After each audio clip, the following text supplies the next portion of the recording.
जय हिंद स्टूडेंट्स, जय श्री महाकाल। ये जो सीरीज गाइस चल रही है, ये हमारी टॉप 500 यूपीएससी के टॉपिक्स की सीरीज चल रही है। अगर आप इस सीरीज को फॉलो कर रहे हैं तो आपको पता होगा कि मैंने जो है वो 500 ऐसे टॉपिक्स जो है वो निकाले हैं यूपीएससी सिविल सर्विसेज के पिछले 10 साल के क्वेश्चन पेपर को एनालाइज करके। ये ऐसे टॉपिक्स हैं जो कि मल्टीपल टाइम्स जो है वो रिपीट हो रहे हैं और जिनसे रिलेटेड क्वेश्चन जो है वो अक्सर पूछे जाते हैं। अभी जो ये लेक्चर आप देख रहे हैं, ये स्पेस साइंस एंड टेक्नोलॉजी का लेक्चर है। इस लेक्चर को कंप्लीट करने के बाद आपके प्रीलिम्स में एटलीस्ट एक क्वेश्चन से दो क्वेश्चन पक्के हो जाएंगे और मेंस में एक से दो क्वेश्चन है वो आपके पक्के हो जाएंगे, दैट इज फॉर श्योर। क्योंकि यहां पर हम लोग टोटल 9 टॉपिक्स को जो है वो कवर कर रहे हैं, 9 या 10 टॉपिक को जो है वो कवर अप कर रहे हैं। कौन से टॉपिक्स हम लोग जो है वो कवर अप करेंगे, जैसे कि आप देख सकते हैं यहाँ पर मैंने इंडेक्स जो है वो ओपन किया हुआ है। पहले तो मैं आपको बताऊंगा कि कौन से किस टाइप के क्वेश्चन प्रीलिम्स में पूछे गए और किस टाइप के क्वेश्चन मेंस में पूछे गए। और फिर जब आप ये पूरी सीरीज कंप्लीट कर लोगे तो उसके बाद आपको इतना नॉलेज हो जाएगा कि आप क्वेश्चन जो है वो आराम से टैकल कर पाओ। तो उस तरीके से मैं आपको पूरी चीज जो है वो एक्सप्लेन करूंगा। तो आप देख सकते हैं जैसे कि ये वाला एक हमारा टॉपिक है कि introduction to space science and space exploration. तो इसके अंदर मैं आपको बहुत सारी चीजें बताऊंगा कि स्पेस साइंस एग्जैक्टली है क्या, किस प्रकार से हम लोग अपने स्पेस को जो है वो एक्सप्लोर कर रहे हैं। फिर इसके अलावा हम जो है वो हिस्ट्री के बारे में जो है वो चर्चा करेंगे कि हिस्ट्री जो है वो स्पेस एक्सप्लोरेशन की जो है वो किस प्रकार से रही है। यानी कि एंशियंट टाइम से ही स्पेस की तरफ जो है वो लोग अट्रैक्ट हुए हैं, उन्होंने क्या क्या चीजों के बारे में खोज करी है ना। फिर हम लोग मॉडर्न स्पेस एक्सप्लोरेशन को भी डिस्कस करेंगे, जिसमें इंटरनेशनल स्पेस स्टेशन जो है वो आता है, राइट। फिर ग्लोबल स्पेस एजेंसी, अक्सर इससे रिलेटेड एग्जाम में क्वेश्चन पूछे जाते हैं, NASA, ISRO, European space agency, Roscosmos, right. China की स्पेस एजेंसी एक सीएनएसए। फिर इसके अलावा मेजर माइलस्टोन जो है वो स्पेस एक्सप्लोरेशन में क्या अचीव हुए, यानी कि क्या सक्सेस मिली है स्पेस के एक्सप्लोरेशन के समय पर। स्पेस के ऑब्जेक्ट्स कौन से होते हैं, नेचुरल ऑब्जेक्ट, आर्टिफिशियल ऑब्जेक्ट में क्या डिफरेंस है, क्या क्या ऑब्जेक्ट्स हैं। फिर रॉकेट और लॉन्च व्हीकल्स के बारे में हम चर्चा करेंगे, कितने प्रकार के रॉकेट और लॉन्च व्हीकल्स होते हैं। तो बिल्कुल लेटेस्ट डेटा के अकॉर्डिंग पूरी चीज मैंने आप लोग के लिए तैयार की हुई है, तो you don't have to worry at all. बहुत अच्छे से बिल्कुल नोट्स तैयार किए हुए हैं, तो आपको परेशान होने की जरूरत है ही नहीं। पूरी चीज आपको जो है वो मिलेगी अंडरस्टैंडिंग के साथ। फिर आप ये देखो, प्रपल्जन टेक्नोलॉजी जो है वो देखो आप, राइट। स्पेस में मलबा जो बढ़ता जा रहा है उसको कैसे मैनेज करना है, इससे रिलेटेड क्वेश्चन आते हैं। मलबे का सोर्स क्या है, पूरी चीज, यानी कि A to Z हर एक टॉपिक को पकड़ा है और उसको पूरी पूरी तरीके से हमने निचोड़ दिया आपके लिए। तो स्पेस की उभरती हुई टेक्नोलॉजी आज की डेट में कौन सी, जैसे क्यूब साइट हुई, नैनो साइट्स हुई, है ना। सैटेलाइट कम्युनिकेशन में क्या एडवांसमेंट आए हैं। तो बिल्कुल लेटेस्ट डेटा को जो है वो बिल्कुल ध्यान में रखते हुए आपके लिए पूरी चीज तैयार की गई है। स्पेस रिसर्च और फ्यूचर में जो है वो किन चीजों पर जो है वो काम मतलब करना है, तो उसके बारे में भी एक आइडिया जो है वो दे दिया है, राइट। लेटेस्ट ट्रेंड के अकॉर्डिंग बिल्कुल पूरी चीज है। एस्ट्रोनॉमी और एस्ट्रोफिजिक्स से रिलेटेड नोट्स मैंने आपको तैयार करके दिए, उसको एक्सप्लेन भी करूंगा। स्टार्स क्या होते हैं, नेबुला क्या होता है, ब्लैक होल्स क्या होते हैं, क्वासर्स जो है वो किनको कहते हैं, राइट। तो ये पूरी चीज है, ठीक है। स्पेस प्रोब्स में वोएजर 1 और 2 हम लोग को जो है वो देखने को मिला था, 1977 में लॉन्च हुआ था, इसके बारे में भी बात करेंगे।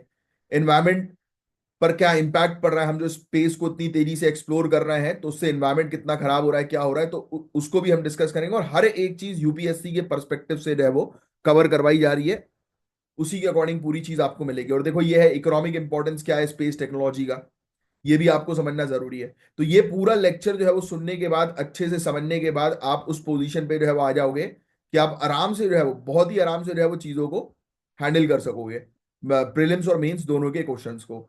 और हमारा एक टेलीग्राम का चैनल है गाइस, जिस टेलीग्राम के चैनल को जो है वो आप ज्वाइन कर सकते हो। एक नंबर मैं आपको दे रहा हूँ, वो नंबर नोट डाउन कर लो सभी लोग, 9713282838। इस नंबर को नोट डाउन कर लो, इस नंबर पर व्हाट्सएप करना है आपको, और वहां पर आपको एक्सक्लूसिव टेलीग्राम चैनल की लिंक जो है वो आप मांग लीजिए, तो आपको एक्सक्लूसिव टेलीग्राम चैनल की लिंक जो है वो प्रोवाइड कर दी जाएगी और आपको चैनल से जो है वो ज्वाइन कर दिया जाएगा। उस चैनल के अंदर हम लोग बहुत सारी चीजें प्रोवाइड करा रहे हैं, यानी कि डेली करंट अफेयर्स के आपको शॉर्ट नोट्स मिलते हैं, आपको रेगुलर बेसिस पर जैसे ये नोट्स हैं, राइट, वो पूरे प्रोवाइड जो है वो किए जाते हैं। शॉर्ट नोट्स प्रोवाइड किए जाते हैं एनसीईआरटी के, एडवांस बुक्स के, सब कुछ। यानी कि एक बार आपने उस चैनल को ज्वाइन कर लिया तो आपको सिर्फ बैठ के अपनी तैयारी करनी है, पढ़ना है, बस दैट्स इट।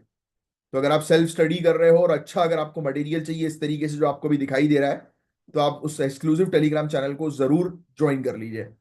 चलिए अब समय वेस्ट नहीं करेंगे, अब हम फटाक से अपने सेशन को जो है वो स्टार्ट करेंगे। पहले मैं आपको एक आइडिया देता हूं कि किस टाइप के question space science and technology में पूछे जाते हैं। राइट, देखो, जैसे कि एक क्वेश्चन ये प्रीलिम्स 2000, एक एग्जांपल दे रहा हूं मैं, कि इलेक्ट्रिकली चार्ज पार्टिकल्स जो है वो जो स्पेस से ट्रैवल कर रहे हैं सेवरल हंड्रेड्स किलोमीटर प्रति सेकंड की स्पीड से, वो सीवियरली हार्म कर सकते हैं मनुष्यों को। राइट, अगर हम मतलब अगर ये जितने भी स्पेस में ट्रैवल कर रहे हैं पार्टिकल्स अगर ये धरती पे गिरने लगे अगर इतनी स्पीड से, तो ह्यूमंस को बुरी तरह से हार्म कर सकते हैं। ऐसा हो जाएगा कि एकदम से ऊपर से जो है वो तोपें चल रही हैं, इस तरीके का माहौल जो है वो हो जाएगा, है ना। देखो किस तरीके का क्वेश्चन पूछा था यूपीएससी ने, वो भी 2012 में। क्या प्रिवेंट कर रहा है इनको कि वो धरती तक पहुंच नहीं पा रहे? कितना इजी क्वेश्चन है कि क्यों ये हम लोग को एस्ट्रॉइड्स देखने को मिलते हैं या मलबे देखने को मिलते हैं, डेब्रिस, स्पेस डेब्रिस जिसको हम लोग बोलते हैं ना, या सैटेलाइट्स टूट जाती हैं स्पेस के अंदर तो धरती पर क्यों नहीं आ पा रही हैं? क्या रोक रहा है उनको धरती पर, धरती के सरफेस पर पहुंचने से? हालांकि कुछ कुछ चीजें आ जाती हैं, बट इतनी सारी चीजें हैं स्पेस पे घूम रही हैं, एस्टेरॉइड बेल्ट्स जिसके बारे में आपको आइडिया होगा घूम रही हैं, बट वो धरती तक क्यों नहीं पहुंच पा रही? देखो कितना अच्छा क्वेश्चन पूछा। तो इसका आंसर तभी मिलेगा जब बिल्कुल बेसिक क्लियर होंगे, और मैं आपके यहाँ पर बेसिक्स क्लियर करूंगा।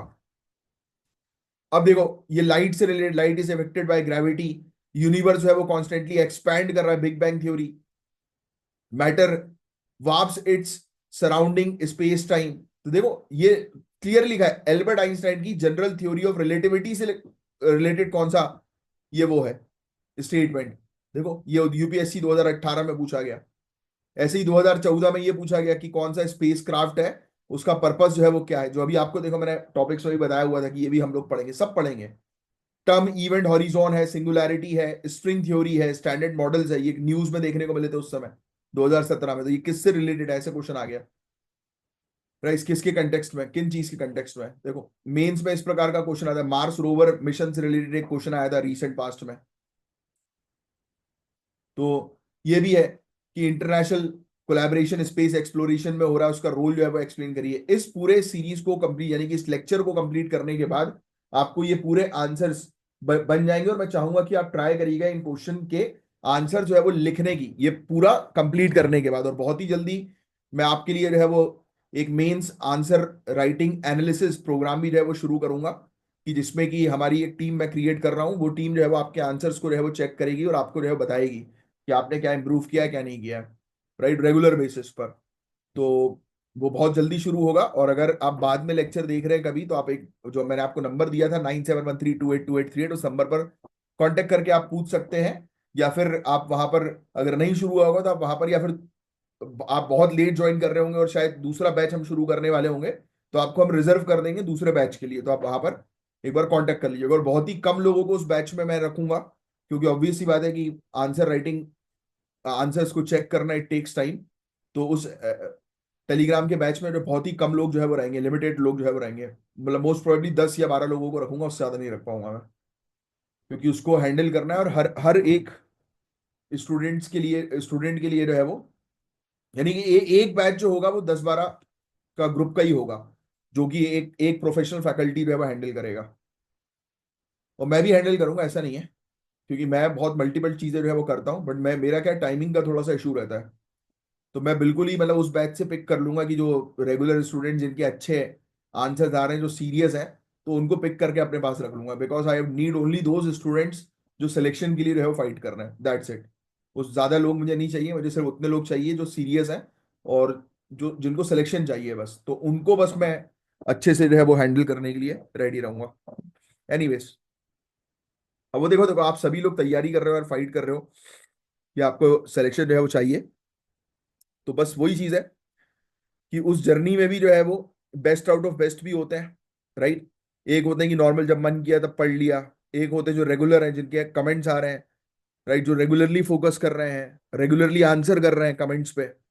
तो उन लोग को मैं चूज करके अपने पास जो है वो रखूंगा, अपने अपने पर्सनल कोर बैच में जो है वो रखूंगा, राइट। तो आप भी अगर उस कोर बैच का हिस्सा जो है बनना चाहते हैं, तो रेगुलरली कमेंट जो है वो करते रहिए, आंसर्स बताते रहिए कि आपको कैसा लग रहा है, अंडरस्टैंडिंग क्रिएट हो रही है कि नहीं हो रही। चलो, अब बहुत समय वेस्ट कर लिया, आपको बता दिया मैंने कि इस पर्टिकुलर पूरे लेक्चर में आपको क्या क्या चीजें मिलने वाली हैं।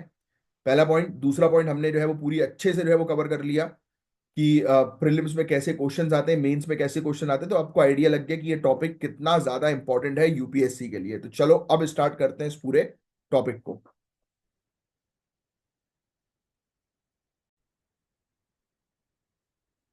तो देखो, सबसे पहले तो मैं आपको बताऊंगा कि स्पेस साइंस जो है उसका मतलब क्या है। तो देखो, वो सभी साइंटिफिक चीजें जिससे हम आउटर स्पेस को स्टडी कर सकें, एक्सप्लोर कर सकें।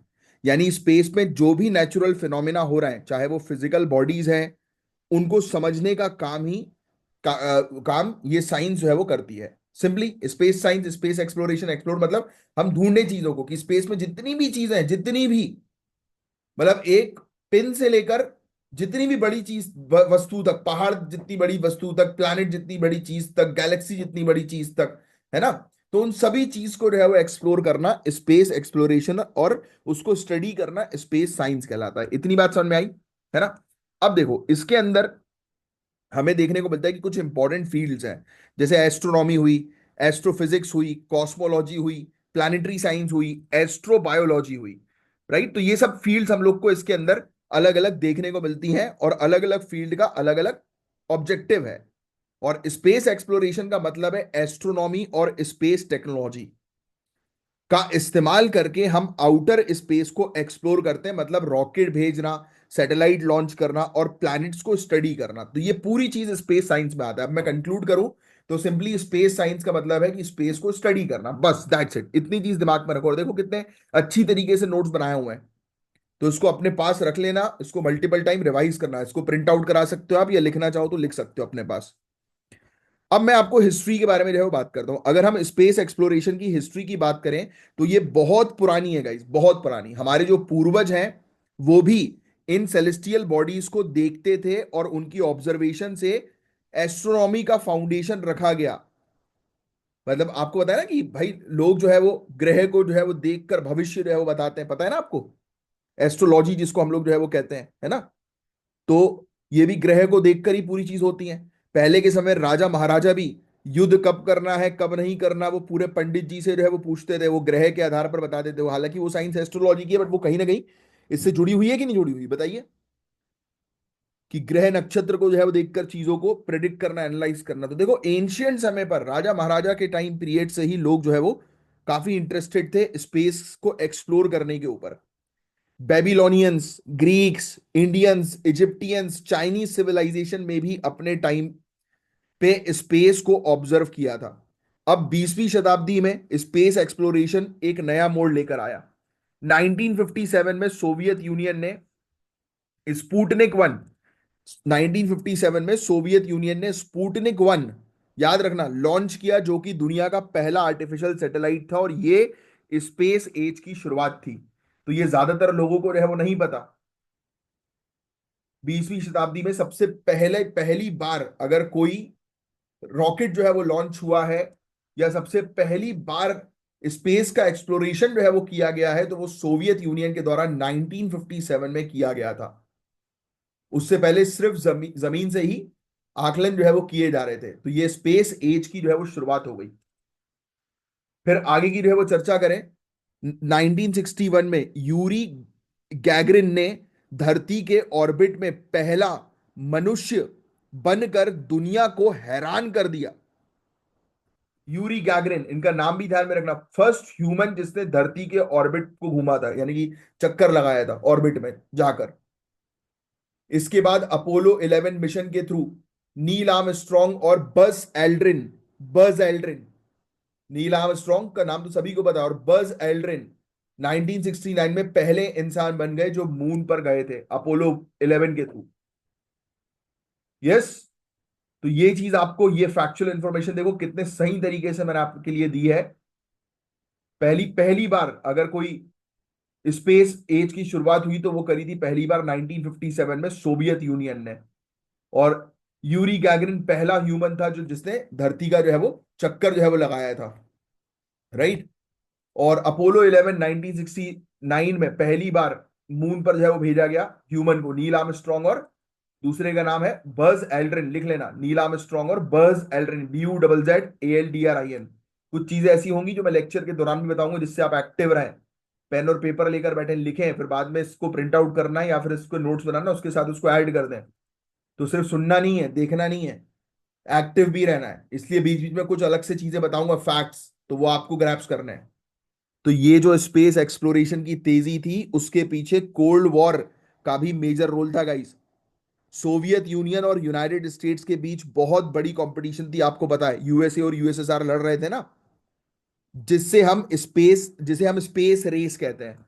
इनकी लड़ाई को जो है वो स्पेस रेस जो है वो नाम दिया गया। देखो कितनी बढ़िया तरीके से मैंने आपको पूरी चीज बताई है कि स्पेस रेस हो गई यूएसए और यूएसएसआर के बीच में। दोनों कंट्रीज ने अपनी स्पेस मिशन को बेहतरीन बनाने के लिए काफी प्रयास किए, जिसका रिजल्ट हम अपोलो मून लैंडिंग जैसे इंपॉर्टेंट माइलस्टोन में देखते हैं। और जब हम बात करते हैं आज के टाइम की, तो स्पेस एक्सप्लोरेशन अब बहुत ज्यादा फोकस्ड है रोबोटिक मिशन, स्पेस शटल्स और इंटरनेशनल कोलैबोरेशन पर। जैसे इंटरनेशनल स्पेस स्टेशन जो हम लोग देखते हैं ना, आईएसएस। ये क्या है आईएसएस, इंटरनेशनल स्पेस स्टेशन? ये मान के चलो कि एक बहुत बड़ा आइलैंड है स्पेस में जो हमारे द्वारा बनाया गया है, जहां पर जब भी हमें कोई स्पेस में मिशन करना है तो हमारे साइंटिस्ट, रिसर्चर्स, एस्ट्रोनॉमर्स वहां पर जाते हैं, स्पेस ट्रैवलर्स वहां पर जाते हैं और वहां पर रिसर्च करते हैं। और इंटरनेशनल स्पेस स्टेशन एक ऐसा स्टेशन है जो धरती के लो अर्थ ऑर्बिट में है, और यहाँ अलग अलग कंट्रीज के एस्ट्रोनॉट्स काम करते हैं। और एक मेजर फोकस है मार्स पर एक्सप्लोर करने के ऊपर, और भी दूसरे प्लैनेट्स को ये एक्सप्लोर करने के ऊपर फोकस कर रहे हैं। तो ये चीजें हैं। इसके अलावा दुनिया भर में कुछ इंपॉर्टेंट स्पेस एजेंसी है जो ये मिशन चलाती हैं, जैसे कि नासा, यूनाइटेड स्टेट्स की। ये agency civilian space program, aeronautics research और स्पेस रिसर्च में काम करती है। इंडिया की इसरो, इंडिया की स्पेस एजेंसी अपनी कॉस्ट इफेक्टिव लॉन्च व्हीकल्स और सैटेलाइट प्रोग्राम के लिए जानी जाती है। ईएसए, यूरोपियन स्पेस एजेंसी, जो यूरोप की है, यूरोपियन कंट्रीज का एक इंटर गवर्नमेंटल स्पेस एजेंसी है जो स्पेस एक्सप्लोरेशन के लिए काफी कंट्रीब्यूशन देता है। रॉसकॉस्मोस, रशिया का स्पेस एजेंसी जो उनके स्पेस प्रोग्राम को मैनेज करता है। चाइना का सीएनएसए, ये चाइनीज स्पेस एजेंसी है जो human space flight, lunar exploration और सैटेलाइट लॉन्च करता है। अब कुछ और भी मेजर अचीवमेंट्स के बारे में जो है वो चर्चा करें, जैसे कि पहला आर्टिफिशियल सैटेलाइट जो धरती के चक्कर जो है वो जिसने लगाया, तो स्पुतनिक 1, याद रखिएगा, धरती के ऑर्बिट में गया था, मतलब पहला स्पेस आर्टिफिशियल सैटेलाइट 1957 में, याद रखना। यूरी गैगरिन्स ऑर्बिट 1961 में, पहला इंसान जो स्पेस में गया था। इसके अलावा अपोलो 11 1969, पहला ह्यूमन जिसने मून पर लैंड किया। इंटरनेशनल स्पेस स्टेशन, ये एक आर्टिफिशियल सैटेलाइट आप कह सकते हो, मैं तो सैटेलाइट नहीं कहता इसको, इंटरनेशनल स्पेस स्टेशन, क्योंकि ये स्टेशन है ना, जो इंटरनेशनल कोलैबोरेशन का सिंबल है, और ये लो अर्थ ऑर्बिट में है। और हम भी अभी, इंडिया भी जो है वो अपना खुद का स्पेस स्टेशन स्टैब्लिश करने पर फोकस कर रही है, भारतीय space station. Mars exploration rover 2004 का, स्पिरिट और अपॉर्चुनिटी रोवर्स को मार्स के सरफेस को एक्सप्लोर करने के लिए भेजा गया था। सोचिए, जो अभी हम आज की डेट में कर रहे हैं, इंडिया, वो ऑलरेडी जो है वो मार्स एक्सप्लोरेशन रोवर 2004 में जो है वो जा चुका है। चंद्रयान 1 हमारा मिशन 2008 का, इंडिया का पहला लूनार मिशन जो मून पर पानी के मॉलिक्यूल्स डिस्कवर करने में सफल हुआ था। तो ये कुछ इंपॉर्टेंट इवेंट्स और एजेंसीज थी जो स्पेस एक्सप्लोर कर रही हैं, जिसके बारे में आपको जानकारी बहुत अच्छे से होनी चाहिए। तो स्पेस एक्सप्लोरेशन ना सिर्फ हमारे लिए एक साइंटिफिक अचीवमेंट है, बल्कि ये हमारी समझ और टेक्नोलॉजी को भी बहुत आगे ले जा रही है। और यूपीएससी में स्पेस से रिलेटेड क्वेश्चंस आजकल बहुत ज्यादा पूछे आ रहे हैं, तो आप इसके लिए बिल्कुल बहुत अच्छे से जो है वो रेडी रहिए, इससे आपको काफी हेल्प मिलेगी। समझ रहे हो आप बात को? तो this is very very important. अब देखो, हम बात करेंगे स्पेस ऑब्जेक्ट्स के बारे में, जो दो मेन कैटेगरी में डिवाइड होते हैं। एक होते हैं नेचुरल ऑब्जेक्ट और एक होते हैं आर्टिफिशियल स्पेस ऑब्जेक्ट, राइट? तो नेचुरल ऑब्जेक्ट में जैसे कि आप देख सकते हैं कि प्लैनेट्स आता है, मून्स आता है, एस्ट्रॉइड आता है, कॉमेट्स आते हैं, मीटेरॉइड्स आता है और मीटियोराइट आते हैं, है ना? तो ये बेसिकली नेचुरल हुए। तो प्लैनेट्स मतलब कि ये बड़े सेलेस्टियल बॉडीज होते हैं, जो आपको पता ही है, मुझे आपको बताने की जरूरत नहीं है, जो अपने स्टार के आसपास घूमते हैं, जैसे धरती, मार्स, जुपिटर, ये सब सन के चक्कर लगा रहे हैं ना, तो ये प्लैनेट्स हैं, नेचुरल है। मून जो है ये प्लैनेट के नेचुरल सैटेलाइट होती हैं, जैसे कि धरती का अपना खुद का मून है। एस्टेरॉइड की बात करें तो ये छोटी रॉकी बॉडी होती हैं जो मेनली मार्स और जुपिटर के बीच एस्टेरॉइड बेल्ट में मिलती हैं। कॉमेट्स जो होते हैं ये आइसी बॉडीज होती हैं, आइसी, आइस मतलब बर्फीली आप कह सकते हो, बहुत ज्यादा कोल्ड टाइप की। और आइसी बॉडीज होती हैं, रॉकी भी होती हैं ये, मतलब बट ये काफी ज्यादा जो माना जाता है कि ये कोल्ड बॉडीज हैं, और जिनकी ऑर्बिट्स बहुत एलिप्टिकल होती है। जैसे ही ये सन के करीब जो है वो आती हैं, ये हीट होके अपनी खास टेल जो है वो बनाती हैं। जैसे आप बोलते हैं ना टूटता तारा जो है वो जा रहा है, तो ये उनकी टेल होती है, टूटता तारा नहीं होता, ये कॉमेट्स होते हैं। फिर ऐसे ही मीटियोरॉइड होते हैं, ये छोटे रॉकी या मेटेलिक ऑब्जेक्ट होते हैं जो स्पेस में ट्रैवल करते हैं। बेसिकली ये एस्टेरॉइड का छोटा वर्जन होता है। और मीटियोरॉइड जो होते हैं, जब भी ये मीटियोरॉइड यानी कि एस्टेरॉइड का छोटा बच्चा मीटियोरॉइड जब ये धरती के एटमॉस्फेयर में एंटर करता है और सरवाइव करता है, तो वो मीटियोराइट्स जो है वो बन जाता है और धरती पर आकर गिर जाता है। तो ये डिफरेंशिएशन थोड़े से आपको रहे हो पता होने चाहिए, राइट। अब ये हमने नेचुरल स्पेस ऑब्जेक्ट की बात करी, अब आर्टिफिशियल स्पेस ऑब्जेक्ट में क्या क्या आएगा। सैटेलाइट्स हम लोग को देखने को मिलेंगे, अलग अलग प्रकार की सैटेलाइट्स होती हैं, है ना। सैटेलाइट्स तो आपको ऑलरेडी पता ही है। कम्युनिकेशन सैटेलाइट किस पर्पस के लिए आप जानते हैं, वेदर सैटेलाइट वेदर के लिए, जीपीएस सैटेलाइट जो आप आज की डेट में यूज जो है वो करते हो नेविगेशन टेक्नोलॉजी के लिए। एक होती है रिकन कनाइसेंस सैटेलाइट, ये मिलिट्री सर्वेलांस के लिए होती है, ये चीज ध्यान में रखना। रिकनाइसेंस सैटेलाइट जो होती है वो मिलिट्री सर्वेलांस के पर्पस के लिए होती है, बहुत ही सिक्योर्ड सैटेलाइट होती है, ठीक है। ये टर्म ज्यादातर लोगों को पता नहीं होता, बट आप जो है वो ध्यान में रखिएगा। ऐसे ही स्पेस प्रोब होते हैं, स्पेस प्रोब मतलब अनमैन्ड स्पेस क्राफ्ट, यानी कि जिसमें कोई आदमी नहीं होता। ये ऐसे होते हैं जो प्लैनेट्स, मून्स, एस्टेरॉइड और कॉमेट्स को एक्सप्लोर करते हैं दूर दराज जाकर, जहां पर ह्यूमन सरवाइव नहीं कर सकते, बहुत लंबे समय तक के लिए रहते हैं। जैसे वोयेजर 1 और वोयेजर 2 और कासिनी ह्यूगेन्स मिशन, है ना। तो ये चीज ध्यान में रखना। स्पेस स्टेशन, ये अभी मैं हमने इंटरनेशनल स्पेस स्टेशन की बात करी। यहाँ पर साइंटिस्ट रिसर्चर जाकर रिसर्च कर सकते हैं, यहाँ पर रुक सकते हैं काफी दिनों तक, है ना। और धरती और स्पेस को ऑब्जर्व करते हैं स्पेस स्टेशन में। तो ये सब आर्टिफिशियल स्पेस ऑब्जेक्ट्स है। ऐसी स्पेस डेब्रिस होता है, जो पुरानी सैटेलाइट काम नहीं कर रही होती वो कचरा बन जाती है स्पेस के अंदर और मलबा बन जाता है, और ये आज की डेट की सबसे बड़ी प्रॉब्लम है स्पेस डेब्रिस की। अब बड़े इंपॉर्टेंट टॉपिक को डिस्कस करेंगे, वो है रॉकेट का topic, rocketry and launch vehicle. Rocket एक व्हीकल होता है जो अपने आप को और पेलोड को स्पेस में भेजने के लिए प्रोपेलेंट एक्सपेल करता है। समझ में नहीं आया? तो अब नॉर्मल सी चीज है भाई, रॉकेट है, रॉकेट के अंदर जो है वो क्या होती है, सैटेलाइट होती है उसके साथ जुड़ी हुई। ये ऊपर जाते हैं स्पेस में, सैटेलाइट को जो है वो रखते हैं और वापस गिर जाते हैं, राइट। गिर जाते हैं, या तो अब तो वो टेक्नोलॉजी इलॉन मस्क जो है वो लेकर आ गया है कि वापस जो है वो वर्टिकली जो है वो लैंड कर जाता है रॉकेट, है ना। पता है ना आपको, रॉकेट जाकर सैटेलाइट को छोड़कर वापस आ जाएगा। तो ये चीजें हैं। तो ये प्रिंसिपल न्यूटन के थर्ड लॉ ऑफ मोशन पे बेस्ड है, याद रखना। रॉकेट अगर क्वेश्चन आ जाए कि रॉकेट जो है ये किस जो एक अलग से बता रहा हूँ चीज, ठीक है, यहाँ पे लिखी नहीं है, लिखो, अच्छा नहीं लिखी भी है, चलो सॉरी, लिखी भी है थर्ड लॉ ऑफ मोशन। हाँ, मुझे कई बार लगता है कि मैंने पढ़ लिया तो अलग से आपको फैक्ट बता दिया, बट हाँ मैंने अपने नोट्स में भी इस फैक्ट को जो है वो डाला हुआ है। तो देखो यार, ये बेसिकली याद रखना, ये क्वेश्चन आ सकता है, न्यूटन के थर्ड लॉ ऑफ मोशन पर बेस्ड है ये पूरा कंसेप्ट रॉकेट का।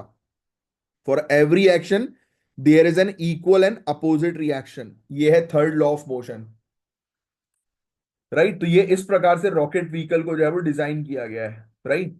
अब सुनो, अलग अलग प्रकार के टाइप्स होते हैं रॉकेट के, ये बहुत इंपॉर्टेंट है, जो आपको ध्यान में रखना जरूरी। जैसे पीएसएलवी यानी कि पोलार सैटेलाइट लॉन्च व्हीकल, ये इसरो का रॉकेट है जो मेनली सैटेलाइट्स को पोलार और सन सिंक्रोनस ऑर्बिट में लॉन्च करता है, राइट। तो दो ऑर्बिट्स में लॉन्च किया जाता है इसको, पोलार या फिर सन सिंक्रोनस ऑर्बिट में। और एक होता है जीएसएलवी, जियो सिंक्रोनस सैटेलाइट लॉन्च व्हीकल, ये रॉकेट हैवी सैटेलाइट्स को जियो सिंक्रोनस ट्रांसफर ऑर्बिट जीटीओ में डालने के लिए जो है वो यूज होते हैं, जैसे कि GSLV Mark 3, और उसका एडवांस मतलब ये एडवांस वर्जन हम लोग को देखने को मिल रहा है।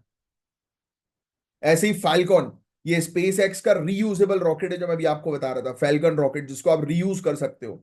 फैल्कन 9 सैटेलाइट लॉन्च करने और इंटरनेशनल स्पेस स्टेशन के लिए कार्गो भेजने का काम जो है वो इसका होता है। फैल्कन हैवी, ज्यादा हैवी पेलोड को स्पेस में भेजने के लिए यूज होता है।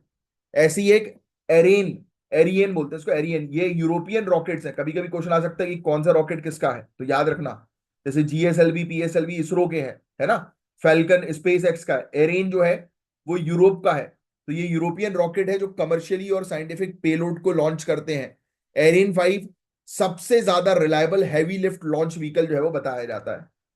अब जो चीज मैं आपको बताऊंगा उसमें आपको आ जाएगा मजा, क्योंकि रॉकेट लॉन्च की स्टेजेस जो अक्सर एग्जाम में भी आती है और इससे रिलेटेड काफी हाइप होती है, लोगों को जानने की इच्छा होती है। इसके अंदर टोटल हम लोग को 3 स्टेज देखने को मिलता है, और इसका लास्ट स्टेज जो होती है पेलोड को डिप्लॉय करने की, यानी कि सैटेलाइट को ऑर्बिट पे पहुंचाने की। देखो बहुत ध्यान सुनना, रॉकेट लॉन्च में मल्टीपल स्टेजेस हैं, जिसमें हर स्टेज रॉकेट का वेट रिड्यूस करते हैं और एफिशिएंसी इंप्रूव करते हैं। ये चीज समझ में आई। हर एक स्टेज में रॉकेट का वेट होता है कम, कैसे? क्योंकि वो अपनी चीजें छोड़ता जाता है। पहला पॉइंट। पहली स्टेज सबसे पावरफुल इंजन और फ्यूल टैंक्स ये स्टेज में होते हैं। जितने भी पावरफुल इंजन और फ्यूल टैंक है जो एंटी ग्रेविटी जो है वो लेकर जा रहा है किसी चीज को, तो ऑब्वियसली बात है पावर तो लगेगी ही लगेगी। ये रॉकेट को लॉन्च पैड से उठाने के लिए एनर्जी देते हैं, यानी कि पहली स्टेज में जब रॉकेट लॉन्च पैड से उठता है तो वो सबसे भारी होता है। उसमें सबसे, आप कह सकते हो कि फ्यूल टैंक्स और इंजन सबसे पावरफुल होते हैं इसमें, इस स्टेज में। फिर दूसरी स्टेज जब आती है, जब पहली स्टेज का फ्यूल खत्म हो जाता है, तो सेकंड स्टेज को जो है वो इग्नाइट किया जाता है। सेकंड इंजन शुरू किया जाता है, ऐसा समझो आप, जो पेलोड को ज्यादा ऊपर ले आता है। तो 3 पार्ट्स में जो है वो रॉकेट जो है वो चलता है, यानी कि पहले पार्ट का उसका फ्यूल खत्म हुआ तो उसको हटाया, फिर दूसरे पार्ट को जो है वो चालू कर दिया। फिर तीसरा स्टेज जब आता है, अब देखो पहली स्टेज में फ्यूल खत्म हो गया तो ऑब्वियसली बात है हल्का हो ही जाएगा, राइट। बट ये क्या करते हैं, धीरे धीरे करके अपने पार्ट्स को जो है वो मतलब रिड्यूस करते हैं, खत्म करते हैं, कि भाई हटाओ उसको अलग करो। तीसरी स्टेज जो होती है उसमें हमें देखने को मिलता है कि अगर जरूरत हो तो इस स्टेज का यूज किया जाता है, या फिर इसको हमेशा उसके लिए रखा जाता है, इमरजेंसी के लिए। तो ये 3 स्टेज होती है रॉकेट लॉन्च की। फिर आखिरी में लास्ट स्टेज में जैसे ही टारगेटेड ऑर्बिट तक रॉकेट पहुंच जाता है, यानी कि जहां पर उसको अपनी सैटेलाइट को रखना है या स्पेस क्राफ्ट को रखना है, तो वहां पर वो उस सैटेलाइट या स्पेस क्राफ्ट को रिलीज कर देता है, बस। और कुछ इसके अंदर रॉकेट साइंस वाली चीज नहीं है। ये 3 स्टेज होती है।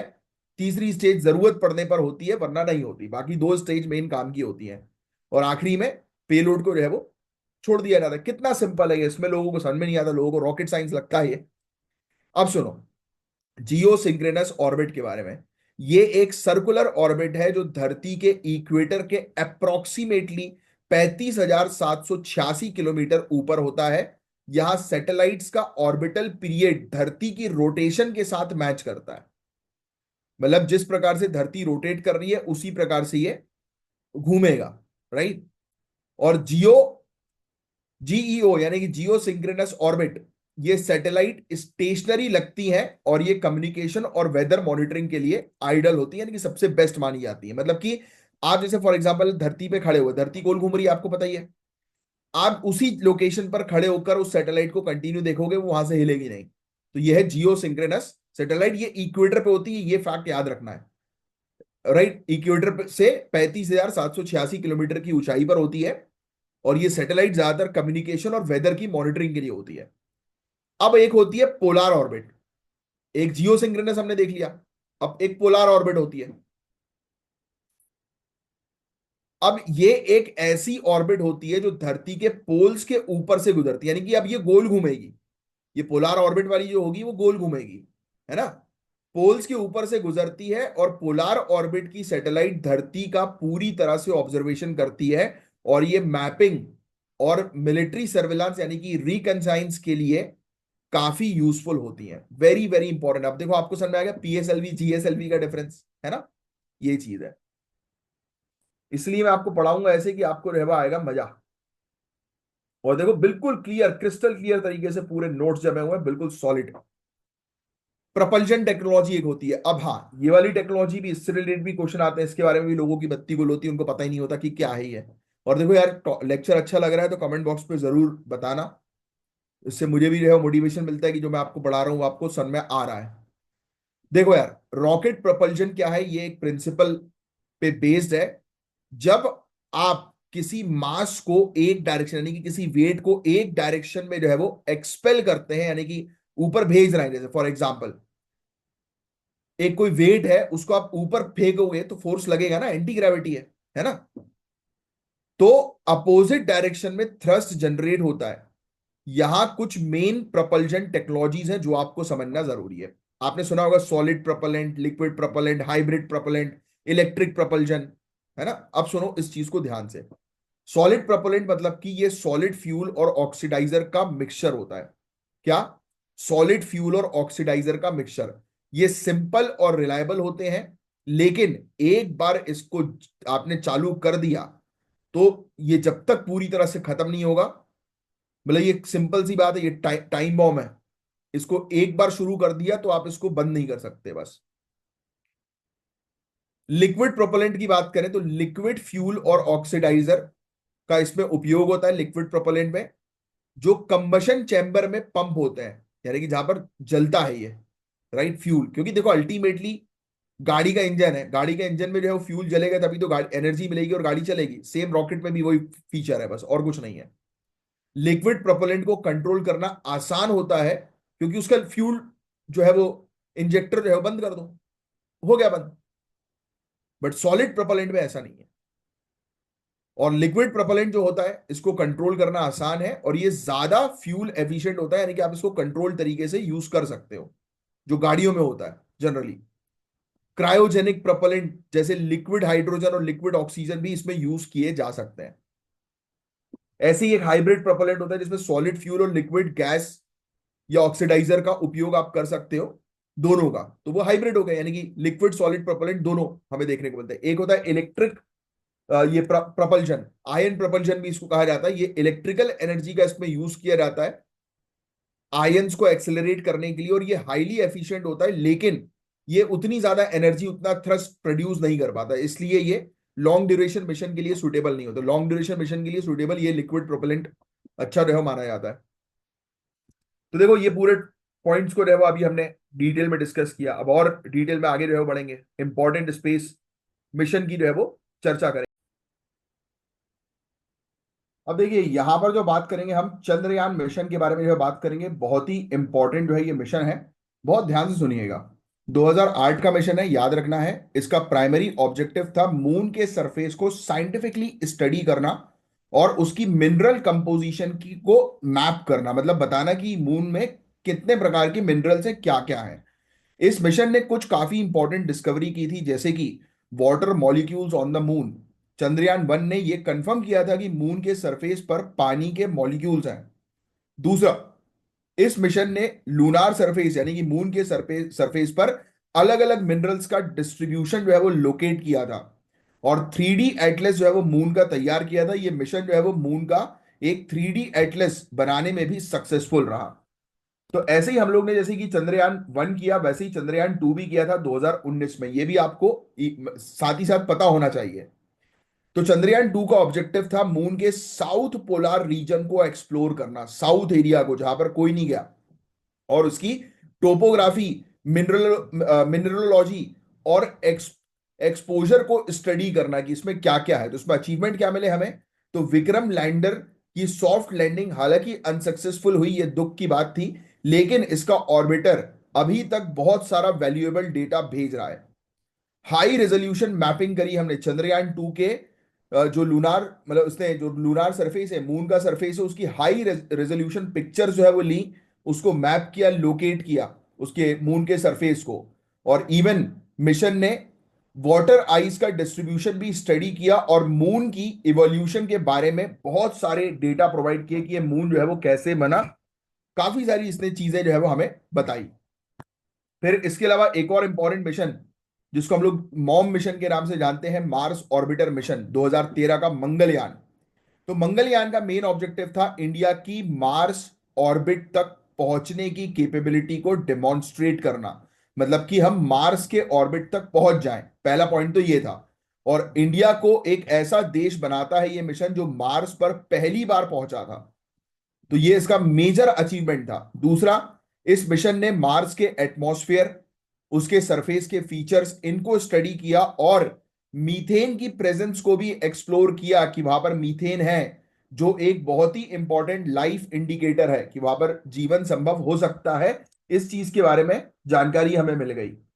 तीसरा मिशन जो बहुत इंपॉर्टेंट है, आने वाले समय में हम लोग इस मिशन को कंडक्ट करेंगे, जिस मिशन पर रशिया में जो है वो ऑलरेडी ट्रेनिंग जो है वो चल रही है, और एक महिला को भी जो है वो इस मिशन में जो है वो भेजा जाएगा। तो गगनयान मिशन का ऑब्जेक्टिव है ह्यूमन स्पेस फ्लाइट कैपेबिलिटी को डेमोन्स्ट्रेट करना, मतलब इंडियन एस्ट्रोनॉट्स को लो अर्थ ऑर्बिट में भेजना। इस मिशन के इंपॉर्टेंट फीचर ये हैं। क्रू मॉड्यूल, इस मिशन में क्रू मॉड्यूल, सर्विस मॉड्यूल और एस्केप सिस्टम डेवलप किए जाएंगे और किए जा रहे हैं। अब यहां पर 3 एस्ट्रोनॉट्स को 400 किलोमीटर के एल्टीट्यूड तक भेजना होगा, और ये मिशन 7 दिन तक चलेगा आने वाले समय में। तो ये गगनयान मिशन तो बहुत ही ज्यादा इंपॉर्टेंट मिशन है। फिर ऐसे ही हम लोग को कार्टोसैट और रीसेट सैटेलाइट्स देखने को मिलती है। कार्टोसैट सीरीज जो है, ये high resolution earth observation satellite है। आई इसको हम लोग बोलते हैं, high resolution earth observation satellite, जो कार्टोग्राफी, अर्बन प्लानिंग और डिजास्टर मैनेजमेंट में यूज होती है, यानी कि मैप बनाने में यूज होती है। तो ये बेसिकली इंडिया के पूरे एरिया को जो है वो लोकेट करेगी बहुत अच्छे से। ऐसे ही रीसेट सीरीज की सैटेलाइट्स हैं, ये रडार इमेजिंग सैटेलाइट्स हैं जो सभी वेदर पर धरती को ऑब्जर्व करने के लिए केपेबल हैं। और ये क्लाउड में, यानी कि बादल में भी, और डार्क एरिया भी होता है उसमें भी पेनिट्रेट करके एग्रीकल्चर, फॉरेस्ट्री और डिजास्टर मॉनिटरिंग में काफी यूजफुल है। ऐसे ही फिर हम लोग को जो है वो देखने को मिलता है एस्ट्रोसैट, एस्ट्रोनॉमिकल सैटेलाइट 2015 की। एस्ट्रोसैट का ऑब्जेक्टिव था, जो सेलेस्टियल ऑब्जेक्ट्स है, यानी कि जो पूरे ब्रह्मांड में मौजूद जो अलग अलग ऑब्जेक्ट्स हैं उनको ऑब्जर्व करना मल्टीपल वेवलेंथ में, जैसे कि अल्ट्रा वायलेट, एक्स रे और विजिबल लाइट में। इसमें 5 साइंटिफिक इंस्ट्रूमेंट्स हैं जो स्टार्स, गैलेक्सीज, ब्लैक होल और एक्टिव गैलेक्टिक न्यूक्लियाई को स्टडी करते हैं। Very important. तो ये चीजें आपको पता होनी चाहिए। ऐसे ही अब कुछ इंटरनेशनल स्पेस मिशन की बात करें, तो अपोलो मिशन, अपोलो प्रोग्राम का ऑब्जेक्टिव था मून पर ह्यूमन लैंडिंग करना और उन्हें सेफली धरती पर लाना। ये कोल्ड वॉर स्पेस रेस का हिस्सा था। याद आ रहा है, थोड़ी देर पहले हमने स्पेस रेस के बारे में बात करी, जिसमें यूएसए और सोवियत यूनियन कंपीट कर रहे थे। अपोलो 11 जो पहली बार ह्यूमन को मून पर लैंड करने में सफल रहा, और ये मिशन स्पेस टेक्नोलॉजी को एडवांस करता है और मून के फॉर्मेशन और जियोलॉजी को समझने में मदद करता है अपोलो 11। राइट। ऐसे ही अपोलो 12 भी हम लोग को जो है वो देखने को मिला था। राइट। इसने भी मून के सरफेस पर सटीक लैंडिंग करी। अपोलो 13 फेल हो गया था, बट सक्सेसफुली जो है वो एस्ट्रोनॉट्स को ये धरती पर ले आया था। अपोलो 14 17 फोकस था इसका साइंटिफिक एक्सप्लोरेशन के ऊपर। तो ऐसे अपोलो के अलग अलग मिशन हम लोग को देखने को मिले। 6 अपोलो मिशन ने सक्सेसफुली लैंड किया था 12 एस्ट्रोनॉट्स को मून पे, और साइंटिफिक एक्सपेरिमेंट्स कंडक्ट किए, लूनार सैंपल्स को कलेक्ट किया, और इवन उन्होंने यूनाइटेड स्टेट्स का झंडा भी मून पर लहराया था। और ये प्रोग्राम जो है वो मैंने आपको बताया कि बता रहा है कि किस प्रकार से धरती से हम लोग मून तक जो है वो पहुंच चुके हैं। ऐसे ही बहुत इंपॉर्टेंट है हबल स्पेस टेलीस्कोप, जिससे रिलेटेड प्रीलिम्स में क्वेश्चंस पूछे जाते हैं। हबल स्पेस टेलीस्कोप का प्राइमरी ऑब्जेक्टिव था यूनिवर्स को लो अर्थ ऑर्बिट से ऑब्जर्व करना। यहां एटमॉस्फेयर का इफेक्ट नहीं होता। कुछ मेजर डिस्कवरीज इसमें शामिल हुई, जैसे कि super massive black holes, very very important. Super massive black holes हम लोग को जो है वो इसकी स्टडी में जो है वो देखने को मिले। देखो एविडेंसेस ब्लैक होल के जो है वो पाए गए। हबल ने यूनिवर्स की एज को रिफाइन किया, यूनिवर्स की एज के बारे में जानकारी दी। हबल ने बहुत दूर दराज की गैलेक्सीज और हमारे सोलार सिस्टम के प्लैनेटरी एटमॉस्फेयर्स को भी जो है वो ऑब्जर्व किया। तो ये चीज है, तो इसने काफी अच्छी इमेजेस जो है वो प्रोवाइड कराई, यूनिवर्स के बारे में अच्छी जानकारी दी। ऐसे ही मार्स रोवर्स, क्यूरोसिटी मिशन था और एक था परजीवरेंस, वेरी इंपॉर्टेंट। क्यूरोसिटी 2011 का था, परजीवरेंस 2020 का था। क्यूरोसिटी का मिशन था मार्स के पास्ट हैबिटेट को स्टडी करना, कि मार्स में क्या पहले कभी किसी समय पर जीवन हुआ था क्या। और ये मिट्टी, मार्स की मिट्टी और मार्स के रॉक सैंपल्स को एनालाइज करता है और मार्स के क्लाइमेट को स्टडी करता है क्यूरोसिटी मिशन। और परजीवरेंस मिशन जो है 2020 का, इसका मेन ऑब्जेक्टिव था एंशियंट माइक्रोबियल लाइफ के साइन को सर्च करना मार्स पर, यानी कि पुराने समय पर मार्स पर कोई रहा होगा क्या, तो उस साइन को जो है वो डिटेक्ट करना। इसमें इनजेन्युइटी हेलीकॉप्टर भी लगाए गए थे। यहां पर मार्स में हेलीकॉप्टर्स भी जो है वो निकाले गए थे, उड़ाए गए थे, जिसका नाम था इनजेन्युइटी, जो अलग अलग जगह जाकर मार्स के सरफेस पर स्टडी करते थे। अब एक और बहुत ज्यादा इंपॉर्टेंट है जिसका ऑब्जेक्टिव है जेम्स वेब स्पेस टेलीस्कोप, जिसका ऑब्जेक्टिव है यूनिवर्स को इंफ्रारेड लाइट में ऑब्जर्व करना, जिससे डस्ट क्लाउड को क्रॉस किया जा सके, और पहले के समय पर गैलेक्सीज कौन सी हुआ करती थी उसको स्टडी किया जा सके। इसमें हबल हबल से ज्यादा बड़ा मिरर है, यानी कि जेम्स वेब स्पेस टेलीस्कोप जो है वो थोड़ा बेहतर है हबल टेलीस्कोप से, जो डीप स्पेस की क्लीनर इमेज जो है वो प्रोवाइड कराता है, यानी कि बिल्कुल क्लियर पिक्चर जो है वो डीप स्पेस की प्रोवाइड कराता है। जेम्स वेब स्पेस टेलीस्कोप को एक्सपेक्ट किया जा रहा है कि ये पहला स्टार और गैलेक्सी के फॉर्मेशन को समझने में मदद करेगा। फिर जीपीएस सैटेलाइट के बारे में तो आपको जानकारी है ही, ग्लोबल पोजिशनिंग सिस्टम सैटेलाइट, जिसका उपयोग हम लोग करते हैं नेविगेशन के लिए, है ना। इसके बारे में मुझे आपको बताने की आवश्यकता है ही नहीं। Navigation, mapping, timing, emergency response system में काफी यूजफुल है। जीपीएस ने लोकेशन बेस्ड सर्विसेज को रिवोल्यूशनाइज किया। तो ये सारे मिशन गाइस, चाहे वो इसरो के हों या फिर इंटरनेशनल मिशन हो, स्पेस एक्सप्लोरेशन की फील्ड में बहुत इंपॉर्टेंट इन्होंने कंट्रीब्यूशन दी है। और इन्होंने ना सिर्फ साइंटिफिक रिसर्च को और एडवांस बनाया, बल्कि टेक्नोलॉजी को भी नए डायमेंशन दिए जो हमारे डेली लाइफ और इंडस्ट्रीज को इन्फ्लुएंस करते हैं। तो होपफुली ये टॉपिक जो है वो पूरी तरह से आपको जो है वो समझ में आया होगा। अब नेक्स्ट टॉपिक की तरफ हम जो है वो आगे बढ़ेंगे, जिसका नाम है इंटरनेशनल स्पेस लॉ। अगेन एक बहुत ही इंपॉर्टेंट टॉपिक है। तो देखो, जैसे कि हमारे देश में कानून होते हैं, वैसे ही स्पेस में भी एक कानून का सिस्टम है जो ये डिसाइड करता है कि कौन सी एक्टिविटीज आउटर स्पेस में अलाउड है और कौन सी नहीं। ये स्पेस लॉ इंटरनेशनल एग्रीमेंट यानी कि ट्रीटीज, कन्वेंशंस, प्रिंसिपल्स और रूल्स के थ्रू गवर्न होते हैं। इनका शासन इंटरनेशनल एग्रीमेंट के थ्रू चलता है। जैसे कि हम बात करेंगे आउटर स्पेस ट्रीटी के बारे में। अब सुनो, बहुत इंपॉर्टेंट चीज है ये। 1967 की ट्रीटी है, ईयर याद रखना है। सबसे पहले बात करते हैं इसके बारे में। आउटर स्पेस ट्रीटी 1967 में इस एग्रीमेंट को, इस ट्रीटी को बनाया गया था। इस एग्रीमेंट का मेन ऑब्जेक्टिव ये था कि स्पेस एक्सप्लोरेशन सबके लिए फायदेमंद हो, यानी कि जो भी स्पेस में रिसर्च कर रहे हैं उसका फायदा पूरी ह्यूमैनिटी को मिले, सभी को मिले। तो चलिए कुछ इंपॉर्टेंट पॉइंट्स इसके देखते हैं जो आउटर स्पेस ट्रीटी में दिए गए हैं। पहला है फ्रीडम ऑफ एक्सप्लोरेशन। अब इसका मतलब क्या हुआ, तो हर कंट्री को स्पेस में एक्सप्लोर करने का हक है, लेकिन ये सबके फायदे के लिए ही होना चाहिए। दूसरा है non appropriation of celestial body. इसका मतलब क्या हुआ, कोई भी देश स्पेस को अपनी प्रॉपर्टी नहीं बना सकता, जैसे मून को। यानी कि कोई देश ये नहीं बोलेगा कि मून हमारा है ना, या ये प्लैनेट हमारा है, तो ऐसा नहीं हो सकता।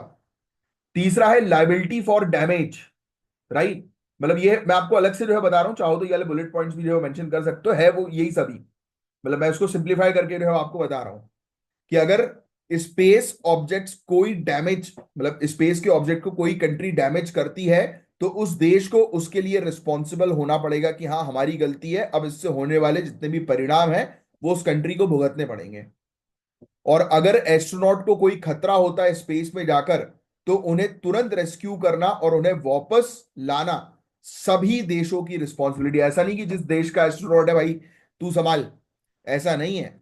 जो भी कंट्रीज स्पेस एक्सप्लोरेशन कर रही हैं उसमें माहिर हैं, तो वो अपनी टेक्नोलॉजी प्रोवाइड कराएं उस एस्ट्रोनॉट को निकालने के लिए वहां से, राइट। तो ये चीज है। और एक और इसमें इंपॉर्टेंट है कि न्यूक्लियर वेपन्स या दूसरे weapon of mass destruction space में बैंड है। ये तो बहुत कॉमन सी चीज मैंने आपको बताई, है ना। तो ये चीज ध्यान में रखो। और जो भी कंट्री जो है वो जो भी मिशन कर रही है उसको ध्यान में रखना है कि एनवायरमेंट को इससे नुकसान नहीं होना चाहिए। तो ये था आउटर स्पेस ट्रीटी 1967 की, जो अक्सर पूछी जाती है। ऐसे ही मून एग्रीमेंट था 1979 का। अगर हम मून एग्रीमेंट की बात करें, तो इसका मेन ऑब्जेक्टिव, मेन गोल था कि मून और दूसरी सेलेस्टियल बॉडी को हम सबका कॉमन हेरिटेज माना जाए। मतलब जो भी संसाधन है वो सब ह्यूमैनिटी के लिए होने चाहिए। और इस एग्रीमेंट में कुछ कॉमन पॉइंट्स थे, जैसे कि the moon as the common heritage of mankind. Moon को सबके लिए कॉमन हेरिटेज माना जाए कि भाई ये सभी की विरासत है। और जब मून के संसाधन आप एक्सप्लॉइट करते हो, यानी कि वहां से कोई चीज निकालते हो, तो एक इंटरनेशनल फ्रेमवर्क बनाने की बात की गई थी, लेकिन अब तक ये नहीं बन पाया। यानी कि आप मून पे कोई भी, यानी कि वहां से खुदाई कर रहे हो, कुछ मिनरल्स वगैरह भी अगर लेकर आ रहे हो, तो आपको परमिशन लेनी पड़ेगी कि इंटरनेशनल एग्रीमेंट के थ्रू, बट अभी तक ये आया नहीं। और मून पर मिलिट्री पर्पस के लिए कोई भी एक्टिविटी अलाउड नहीं होगी, कि पता लगा आप वहां पे जाकर जो है वो न्यूक्लियर टेस्टिंग कर रहे हो, तो दैट इज नॉट अलाउड। तो ये था। ऐसे ही एक United nation committee on peaceful use of outer space लाया गया था, जिसको कोपुओस के नाम से हम लोग जानते हैं। ये एक कमिटी है जो यूनाइटेड नेशन के अंडर काम करती है, ठीक है। इससे रिलेटेड क्वेश्चन आ सकते हैं। और इसका काम है कि स्पेस के एक्सप्लोरेशन को पीसफुल बनाना, शांतिपूर्वक बनाना। इसमें स्पेस के रिलेटेड लीगल प्रिंसिपल्स को डेवलप करना शामिल है। कंट्रीज के बीच स्पेस रिसर्च और एक्सप्लोरेशन में कोलैबोरेशन को प्रमोट करना सॉरी शामिल है। फिर स्पेस एक्सप्लोरेशन के दौरान नई लीगल प्रॉब्लम्स जो भी आ रही हैं उनको सॉल्व किया जाए, ये सब चीजें शामिल है। सभी कंट्रीज मिलकर जो है वो स्पेस पर रिसर्च करें, काम करें, ये शामिल है। तो यानी कि ये बेसिक टर्म्स थे जो यूनाइटेड नेशन ने डेवलप किए हैं स्पेस को एक्सप्लोर करने के लिए। अब आपको ऑलरेडी पता है गाइस, स्पेस में बहुत कचरा कर दिया हमने, जिस कचरे को हम लोग बोलते हैं स्पेस डेब्रिस, यानी कि स्पेस का मलबा, अंतरिक्ष का मलबा। तो हम इसी के बारे में बात करेंगे। जैसे हमारे आसपास साफ सफाई रखना जरूरी है, वैसे ही स्पेस में भी मलबा एक बड़ी प्रॉब्लम बन गया है आज की डेट में। स्पेस डेब्रिस जो कि सैटेलाइट और रॉकेट पार्ट्स का वेस्ट होता है, वो ऑपरेशनल स्पेसक्राफ्ट के लिए खतरा बना हुआ है। इसके लिए इंटरनेशनल कॉपरेशन बहुत जरूरी है। स्पेस में नए मलबे को मिनिमाइज करें हम लोग। स्पेसक्राफ्ट को ऐसे डिजाइन करें कि वो कम गंदगी करे, कम मलबा छोड़े, और जितने भी ऑलरेडी मलबे वहां पर है उसको रिमूव करने की टेक्नोलॉजी जो है वो डेवलप करें। तो ये मेन ऑब्जेक्टिव है आज की डेट में, सब कंट्रीज मिलकर जो है वो काम करें स्पेस के मलबे को जो है वो खत्म करने के लिए। बहुत तेजी से जो है ये स्पेस में मलबा जो है वो घूम रहा है गाइस, बहुत तेज। मतलब जैसे गोली चलती है ना, गोली की स्पीड से ज्यादा तेज स्पीड में ये पार्टिकल्स जो है वो घूम रहे हैं धरती के आसपास, धरती के उसमें स्पेस में नजदीक में, क्योंकि हमने यही सब मलबे जो है वो छोड़ दिए हैं। और ये बहुत स्पीड में घूम रहे हैं, और जब ये एक्टिव सैटेलाइट से टकराएंगे तो एक्टिव सैटेलाइट को नुकसान पहुंचा सकते हैं, और ये बहुत ज्यादा मात्रा में। अब नेशनल स्पेस पॉलिसी की बात करें, तो देखो यार, हर देश का अपना स्पेस पॉलिसी होती है। जैसे हमने अपनी खुद की अपनी एक स्पेस पॉलिसी बनाई हुई है ना। जिस जिस पॉलिसी को ध्यान में रखते हुए हम स्पेस को एक्सप्लोर करते हैं, है ना। ये पॉलिसी के अंदर देश का स्पेस प्रोग्राम का गोल होता है। जैसे हमारा गोल है कि अभी हमारा मिशन गगनयान, कि हमें अभी अपने ह्यूमन को जो है वो स्पेस पर पहुंचाना है, राइट। मून पर जो है वो सॉफ्ट लैंडिंग जो है वो करवाना है। तो ये सब हमारे मिशन है, हमारे गोल्स है। यस। तो इंपॉर्टेंट डेवलपमेंट प्रायोरिटीज, जैसे सैटेलाइट की टेक्नोलॉजी पर हम काम करते हैं, ह्यूमन स्पेस फ्लाइट पर काम करते हैं, एक्सेट्रा। स्पेस एक्टिविटीज को रेगुलेट करने के लिए रूल्स और सेफ्टी प्रोटोकॉल्स बनाते हैं। तो हर एक कंट्री की अपनी खुद की पॉलिसी भी होती है ना। फंडिंग जो है वो जुटाते हैं। अब आओ, अब जो मेन काम की जो चीज है आपके लिए वो है इंडिया की स्पेस पॉलिसी। ये बहुत इंपॉर्टेंट है जो अब बताने जा रहा हूं। तो देखो कितने सटीक, कितने प्यारी तरीके से हमने पूरे नोट्स को डिजाइन करवाया है, और किया है भाई खुद मेहनत कर करके। 8 से 10 लोगों की टीम ने मिलकर इन पूरी चीजों को बनाया है, जो रेगुलर बेसिस पर अब आपको मिल रही हैं। तो थोड़ा सा सपोर्ट करो, शेयर करो, राइट। इतना अच्छा क्वालिटी कंटेंट आपको कहीं और नहीं मिलेगा। और हमारे टेलीग्राम के चैनल को जरूर ज्वाइन करो। तो इंडिया का जो स्पेस प्रोग्राम है, इसको हम इसरो के थ्रू देखते हैं। ऑब्वियसली इसरो ही जो है वो पूरा स्पेस के लिए रिस्पॉन्सिबल है, स्पेस के लिए काम करता है, आप सभी जानते हैं। और इसरो का फोकस है नेशनल डेवलपमेंट पर। और हमारी स्पेस पॉलिसी को मोर और लेस गवर्नमेंट रेजोल्यूशन और इसरो की स्ट्रेटेजी डायरेक्शन पर डिपेंड करता है। तो जो भी हमारी इंडिया की स्पेस की पॉलिसी होती है, इसरो और गवर्नमेंट मिलकर तैयार करती है। यस। जैसे बैंकिंग से रिलेटेड जो भी चीजें होती हैं वो आरबीआई और गवर्नमेंट मिलकर करती है, वैसे ही इसरो से रिलेटेड, स्पेस से रिलेटेड इसरो डिपार्टमेंट है और बैंक है, गवर्नमेंट है, सॉरी। तो सबसे पहली चीज तो हमें हमारी पॉलिसी में है कि हमें आत्मनिर्भर बनना है, हमें दूसरी कंट्री के ऊपर डिपेंडेंट नहीं होना। दूसरा यह है कि स्पेस एप्लीकेशन का उपयोग सोसाइटी की नीड को फुलफिल करने के लिए होना चाहिए। यानी कि स्पेस में हम जो भी रिसर्च करें, जो भी चीज करें, उससे समाज को जो है वो फायदा होना चाहिए। जैसे कम्युनिकेशन हुआ, रिमोट सेंसिंग हुई, नेविगेशन हुआ, है ना। यानी कि लोगों की लाइफ आसान बन सके स्पेस की रिसर्च से। और हम अपने एम्बिशियस गोल्स को रिलेटिवली कम बजट में अचीव करते हैं, और यही इसरो की सबसे अच्छी खासियत है। और हम इंडियंस तो है ही भाई, जुगाड़ू काम करते हैं और अच्छा काम करते हैं, है ना। जहां लोग जो है वो 1 लाख रुपए खर्च कर रहे हैं, वहां हम जो है वो 40-50 हजार में पूरा काम जो है वो निपटा देते हैं। ये हमारी खूबी है जिसके लिए हमें जाना जाता है। और हम दूसरी कंट्रीज के साथ मिलकर भी कोलैबोरेट करते हैं। तो आजकल तो हमने दूसरी कंट्रीज की सैटेलाइट्स तक लॉन्च करना जो है वो शुरू कर दिया है। कमर्शियलाइजेशन हम लोग जो है वो कर रहे हैं। यस। और ये सब टॉपिक्स गाइस क्या होता है कि इनको, ये बेस है, इनको आपको करंट अफेयर्स से रिलेट करके जो है वो समझना है। तो करंट अफेयर्स को तो बिल्कुल छोड़ना ही नहीं है आपको। और हमारे टेलीग्राम के बैच पर हम करंट अफेयर्स आपको रेगुलर बेसिस पर प्रोवाइड कराते हैं। तो आप ज्वाइन करिए टेलीग्राम के हमारे चैनल को। अच्छा, अब आगे की जो है वो चर्चा करें, space faring nations and their strategic importance. Again a very important topic. देखो यार,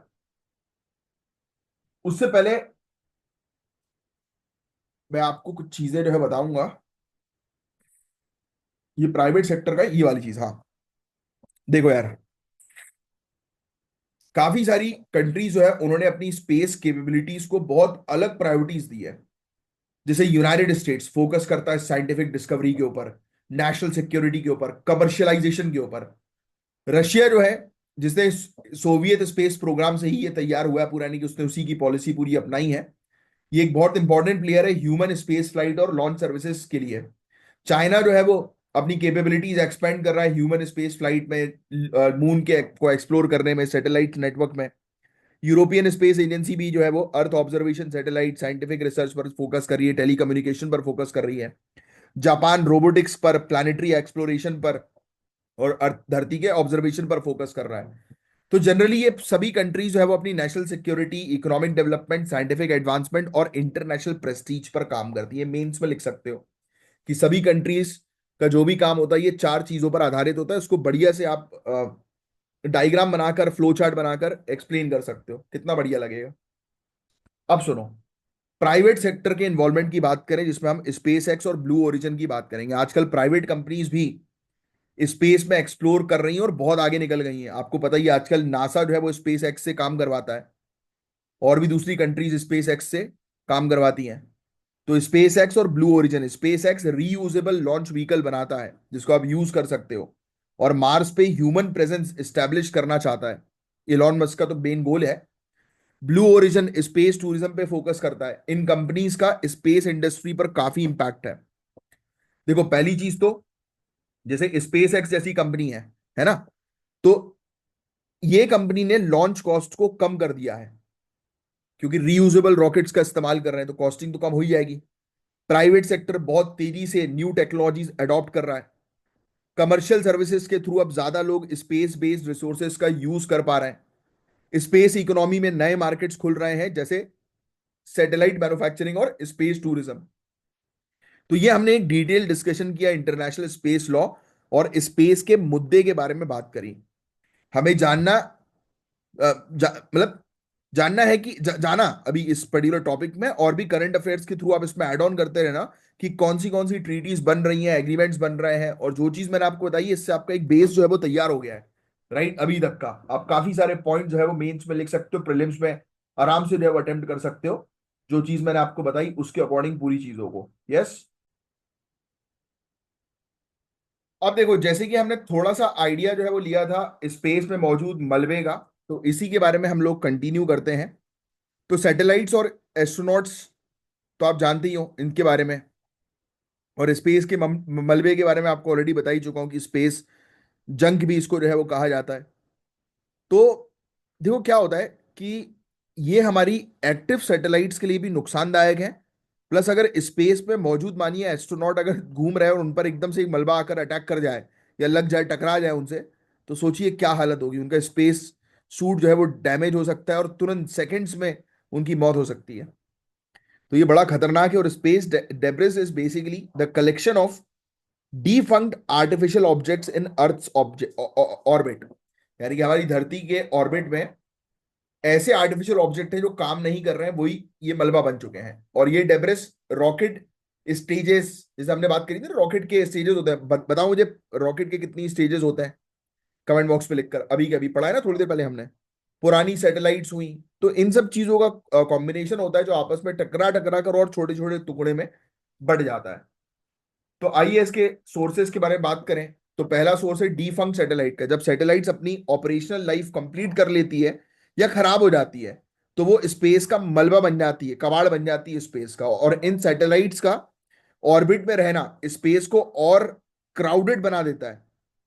फिर रॉकेट के स्टेजेस, जो मैंने अभी आपको बताया था कि जब रॉकेट अपने पेलोड को लॉन्च कर लेते हैं, तो रॉकेट स्टेजेस जो है वो डिस्कार्ड हो जाते हैं। यानी कि वहां पर मैंने आपको बोला था कि रॉकेट की 3 स्टेज होती है, तो हर एक स्टेज वो अपनी छोड़ता जाता है जब तक वो अपने उसको ना वो कर ले, सैटेलाइट को या पेलोड को जो है वो अपनी जगह पर फिक्स ना कर दे। बट आजकल रीयूजेबल सैटेलाइट एक अच्छा ऑप्शन है, इससे स्पेस में मौजूद मलबा जो है वो कम होता है। तो ये चीज हम लोग को देखने को मिलती है। फिर स्पेस में जब सैटेलाइट्स या मलबे आपस में टकराते हैं, तो उसके और भी छोटे छोटे टुकड़े होने लगते हैं, तो और वो कचरा बना देते हैं। अब पता है, इसको कैसलर सिंड्रोम भी कहते हैं। कभी कभी क्वेश्चन बन सकता है कि ये कैसलर सिंड्रोम क्या है, तो ये थोड़ा सा ध्यान में रखना। जब आपस में छोटे छोटे ऑब्जेक्ट जो स्पेस में मौजूद है, सैटेलाइट्स हैं, टकरा टकरा कर और चीथड़े उसके उड़ते जा रहे हैं और मलबा बनता जा रहा है, तो वो स्पेस में मौजूद जो है वो जो मलबा है उसको कलेक्टिवली कैसलर सिंड्रोम कहते हैं। अब जैसे नॉर्मल सी बात है कि बहुत सारे पेपर एक जगह पर पड़े हुए हैं मोड़ मोड़ के, है ना। अब आप उन पेपर को उठाकर हर एक पेपर को और फाड़ते जाओगे फाड़ते जाओगे फाड़ते जाओगे, तो गंदगी कितनी ज्यादा बढ़ जाएगी और कितना खराब लगेगा, है ना। तो ये जो सिंड्रोम होता है वो कैसलर सिंड्रोम है, कि आपस में मौजूद सैटेलाइट्स अब टकरा रही हैं, उसके चीथड़े उड़ रहे हैं और वो भी कचरा बन के, मलबे बन के जो है वो स्पेस में घूमते जा रहा है। तो ये चीज है। अब इसका इम्पैक्ट जो है वो क्या होता है, तो देखो यार, पहली चीज तो ऑलरेडी जो सैटेलाइट्स एक्टिव हैं, तो उनको सबसे ज्यादा खतरा है। स्पेस डेब्रिस का सबसे बड़ा रिस्क यही है कि एक्टिव सैटेलाइट्स और इंटरनेशनल स्पेस स्टेशन, इससे अगर ये मलबे टकरा जाते हैं तो बड़ी दिक्कत क्रिएट कर सकते हैं और बड़ा इकोनॉमिक लॉस भी उससे हो सकता है। जैसे जैसे ये मलबे बढ़ते जाएंगे, वैसे वैसे स्पेस एक्सप्लोरेशन और फ्यूचर मिशन के लिए प्रॉब्लम भी बढ़ेंगी। अगर मलबे की डेंसिटी ज्यादा होती जाएगी, तो हमारे लिए स्पेस का एक्सेस मुश्किल हो जाएगा। तो इसको साफ करना जरूरी है, और उसको साफ करने के लिए अभी काम जो है वो चल ही रहा है, मिटिगेशन एंड मैनेजमेंट जिसको हम लोग बोलते हैं। तो अभी तक कुछ टेक्नोलॉजीज डेवलप हो रही हैं जो मलबे को जो है वो एक्टिवली रिमूव कर सके, जैसे कि नेट्स, हारपून्स, रोबोटिक आर्म्स, इन डेब्रिस को जो है वो कैप्चर करके धरती के एटमॉस्फेयर में डीऑर्बिट कर सके। और ये प्रॉब्लम गाइस ग्लोबल है, इसलिए इंटरनेशनल कोऑपरेशन बहुत जरूरी है। कंट्रीज को अपने स्पेस ऑपरेशन को रिस्पॉन्सिबल बनाने के लिए गाइडलाइंस फॉलो करनी चाहिए, जैसे कि स्पेंट रॉकेट स्टेज को पैसिवेट करना, यानी कि वापस उसको धरती पर लेकर आना और सैटेलाइट्स को रीडिजाइन करना, जिससे उनका सेफ डिस्पोजल हो सके। यानी कि सैटेलाइट अगर उसकी एज जो है वो खत्म हो गई या वो काम की नहीं बची, तो उसको हम एक्टिवली जो है वो डिस्पोज जो है वो कर सकें। अब एक और इंपॉर्टेंट टॉपिक इसी में, उभरती हुई स्पेस टेक्नोलॉजीज का। तो देखो, मैं जो आपके 500 टॉपिक्स कवर करा रहा हूं, इसकी जो सीरीज चल रही है ना, अब इसी लेक्चर के अंदर आप देख रहे हो कि मल्टीपल टॉपिक्स आ गए, है ना। तो आप ये मत समझना कि यार ये 500 वीडियोस आएंगे। आएंगे जरूर, वीडियोस तो आती ही रहेंगे, ये सीरीज बंद होनी नहीं है। मतलब ये तो अपने वो टैगलाइन जो है बना रखी है कि यूपीएससी 500 टॉपिक्स। बट हर एक लेक्चर जो है वो आपका महंगी सी महंगी कोचिंग में पढ़ाए गए लेक्चर से ज्यादा बेटर है। क्योंकि इतना डेप्थ में, इतना डिटेल में महंगी से महंगी कोचिंग आप चले जाइए, आपको नहीं मिलेगा। अगर आप जिन स्टूडेंट्स ऑलरेडी जा चुके हैं, मुझे कमेंट बॉक्स पे लिखकर बताइएगा डिफरेंस इस टॉपिक का। वहां पर ये टॉपिक जो है वो इतने शॉर्ट में कवर कराया जाता है जिसकी कोई हद नहीं, बट ये टॉपिक बहुत इंपॉर्टेंट हो गया है सिविल सर्विसेज के लिए। इसलिए हर एक दिन आपको इतना अच्छा कंटेंट में प्रोवाइड कराऊंगा कि आपको मजा आ जाएगा, क्योंकि पूरी चीज आपके लिए रेडी हो गई है। बट आप बस अपने आप को रेडी कर लो यूपीएससी के लिए पढ़ने के लिए, और रेगुलर रहो बस इस चैनल पे। तो सैटेलाइट टेक्नोलॉजी के बारे में बात करेंगे। एक होता है मिनिएचराइजेशन ऑफ सैटेलाइट, जैसे कि क्यूबसैट, नैनोसैट। अभी तक सैटेलाइट बहुत बड़े और कॉस्टली होते थे, लेकिन मिनिएचराइजेशन की वजह से क्यूबसैट यानी कि 10 बाय 10 बाय 10 सेंटीमीटर यूनिट्स और नैनोसैट्स और भी छोटे हैं, डेवलप किए गए। ये छोटी सैटेलाइट डेवलपिंग कंट्रीज के लिए स्पेस एक्सेस को आसान और अफोर्डेबल बनाती हैं। तो ये एक अच्छी टेक्नोलॉजी आज की डेट में उभर कर जो है वो आ रही है। दूसरा हम लोग को देखने को मिलता है सैटेलाइट कम्युनिकेशन। सैटेलाइट कम्युनिकेशन में भी काफी तरक्की हो गई है, जैसे कि higher bandwidth, low latency. Latency समझते हो ना, जैसे कि आप कोई भी वेबसाइट को ऑन करते हो, मतलब आपने टाइप किया कोई भी वेबसाइट, है ना। जैसे आपने मेरा नाम टाइप किया कमलाक्ष झा, तो गूगल पे टाइप किया, कितनी जल्दी वो आ रहा है आपके सामने रिजल्ट, उसको बोलते हैं लेटेंसी, या कितनी देर में आ रहा है। पहले बहुत लेटेंसी होती थी, बहुत टाइम लगता था एक पेज को खुलने में, आजकल तो सटाक से पेज खुल रहा है, दैट इज कॉल्ड लेटेंसी। तो जितनी कम लेटेंसी होगी उतना बेहतरीन चीज होगा। और रिमोट एरियाज में बेटर कवरेज के लिए सैटेलाइट्स बनाई जा रही हैं कि दूर दराज के एरिया में जो है वो प्रॉपर कवरेज जो है वो मिल सके कम्युनिकेशन का। स्टारलिंक जैसे कॉन्स्टिलेशन और हाई थोरोपुट सैटेलाइट HTS, जिसको हम लोग बोलते हैं, ग्लोबल इंटरनेट एक्सेस प्रोवाइड कराने की कोशिश कर रहे हैं। लिख लेना, और ध्यान लिख के लेना, ध्यान रखना कि इंटरनेट प्रोवाइड कराने के लिए ये HTS हाई थोरोपुट सैटेलाइट्स हैं, स्टारलिंक्स हैं, इनका पूरा एक आप कह सकते हो कॉन्स्टिलेशन है, ग्रुप ऑफ सैटेलाइट्स हम लोग को देखने को मिल रही हैं। लेजर कम्युनिकेशन और टेक्नोलॉजी जो है वो सिग्निफिकेंटली जो है वो फास्टर डेटा ट्रांसफर में हेल्प जो है वो कर रही हैं, राइट। ट्रेडिशनल रेडियो फ्रीक्वेंसी की जगह जो है वो हम लोग लेजर कम्युनिकेशन टेक्नोलॉजी का जो है वो उपयोग कर रहे हैं। ऐसी रिमोट सेंसिंग और अर्थ ऑब्जर्वेशन सैटेलाइट है। सैटेलाइट जो है वो धरती के क्लाइमेट, एनवायरमेंट और रिसोर्सेज को मॉनिटर करने में ये मदद करती हैं। हाइपर स्पेक्ट्रल इमेजिंग से एग्रीकल्चर और मेडिकल, सॉरी मिनरल एक्सप्लोरेशन बेहतर हो गए। इवन मेडिकल फील्ड में भी सैटेलाइट्स का उपयोग बहुत तेजी से बढ़ता जा रहा है। ऐसी ही एक टेक्नोलॉजी हम लोग, ये देखो SAR सिंथेटिक एपर्चर रडार, ये धरती को ऑब्जर्व करने में, यानी कि कोई भी कैसा भी वेदर हो, किसी भी प्रकार का वेदर हो, क्लाउड हो, कुछ हो, ये बढ़िया तरीके से जो है वो ऑब्जर्व कर सकती है धरती को। हाइपर स्पेक्ट्रल इमेजिंग जो मैंने भी आपको बताई, डिटेल इंफॉर्मेशन प्रोवाइड करा सकती है धरती के सर्वेस की, बहुत सारे सेक्टर्स को बेनिफिट कर सकती है। फिर GPS नेविगेशन के बारे में तो आप जानते ही हैं। GPS टेक्नोलॉजी में भी इंप्रूवमेंट हो रहा है, जैसे कि एक्यूरेसी, रिलायबिलिटी। अब multiple global navigation satellite system है, जैसे कि GPS USA का, ग्लोनास रशिया का, ये याद रखना है, गैलियो यूरोपियन यूनियन का, बीडू चाइना का। हमारा कौन सा, नीचे कमेंट बॉक्स पे लिख कर बता सकते हो? हमारा भी है एक, आप बताएंगे नीचे कमेंट बॉक्स पे उसका नाम, वो बहुत इंपॉर्टेंट टॉपिक है आज की डेट में। जो जैसे कि हमारा खुद का GPS जो है, जो हमने डेवलप कर लिया है, उसका नाम क्या है? वो आज की डेट में बेसिकली मिलिट्री पर्पस के लिए उसका उपयोग जो है हो रहा है।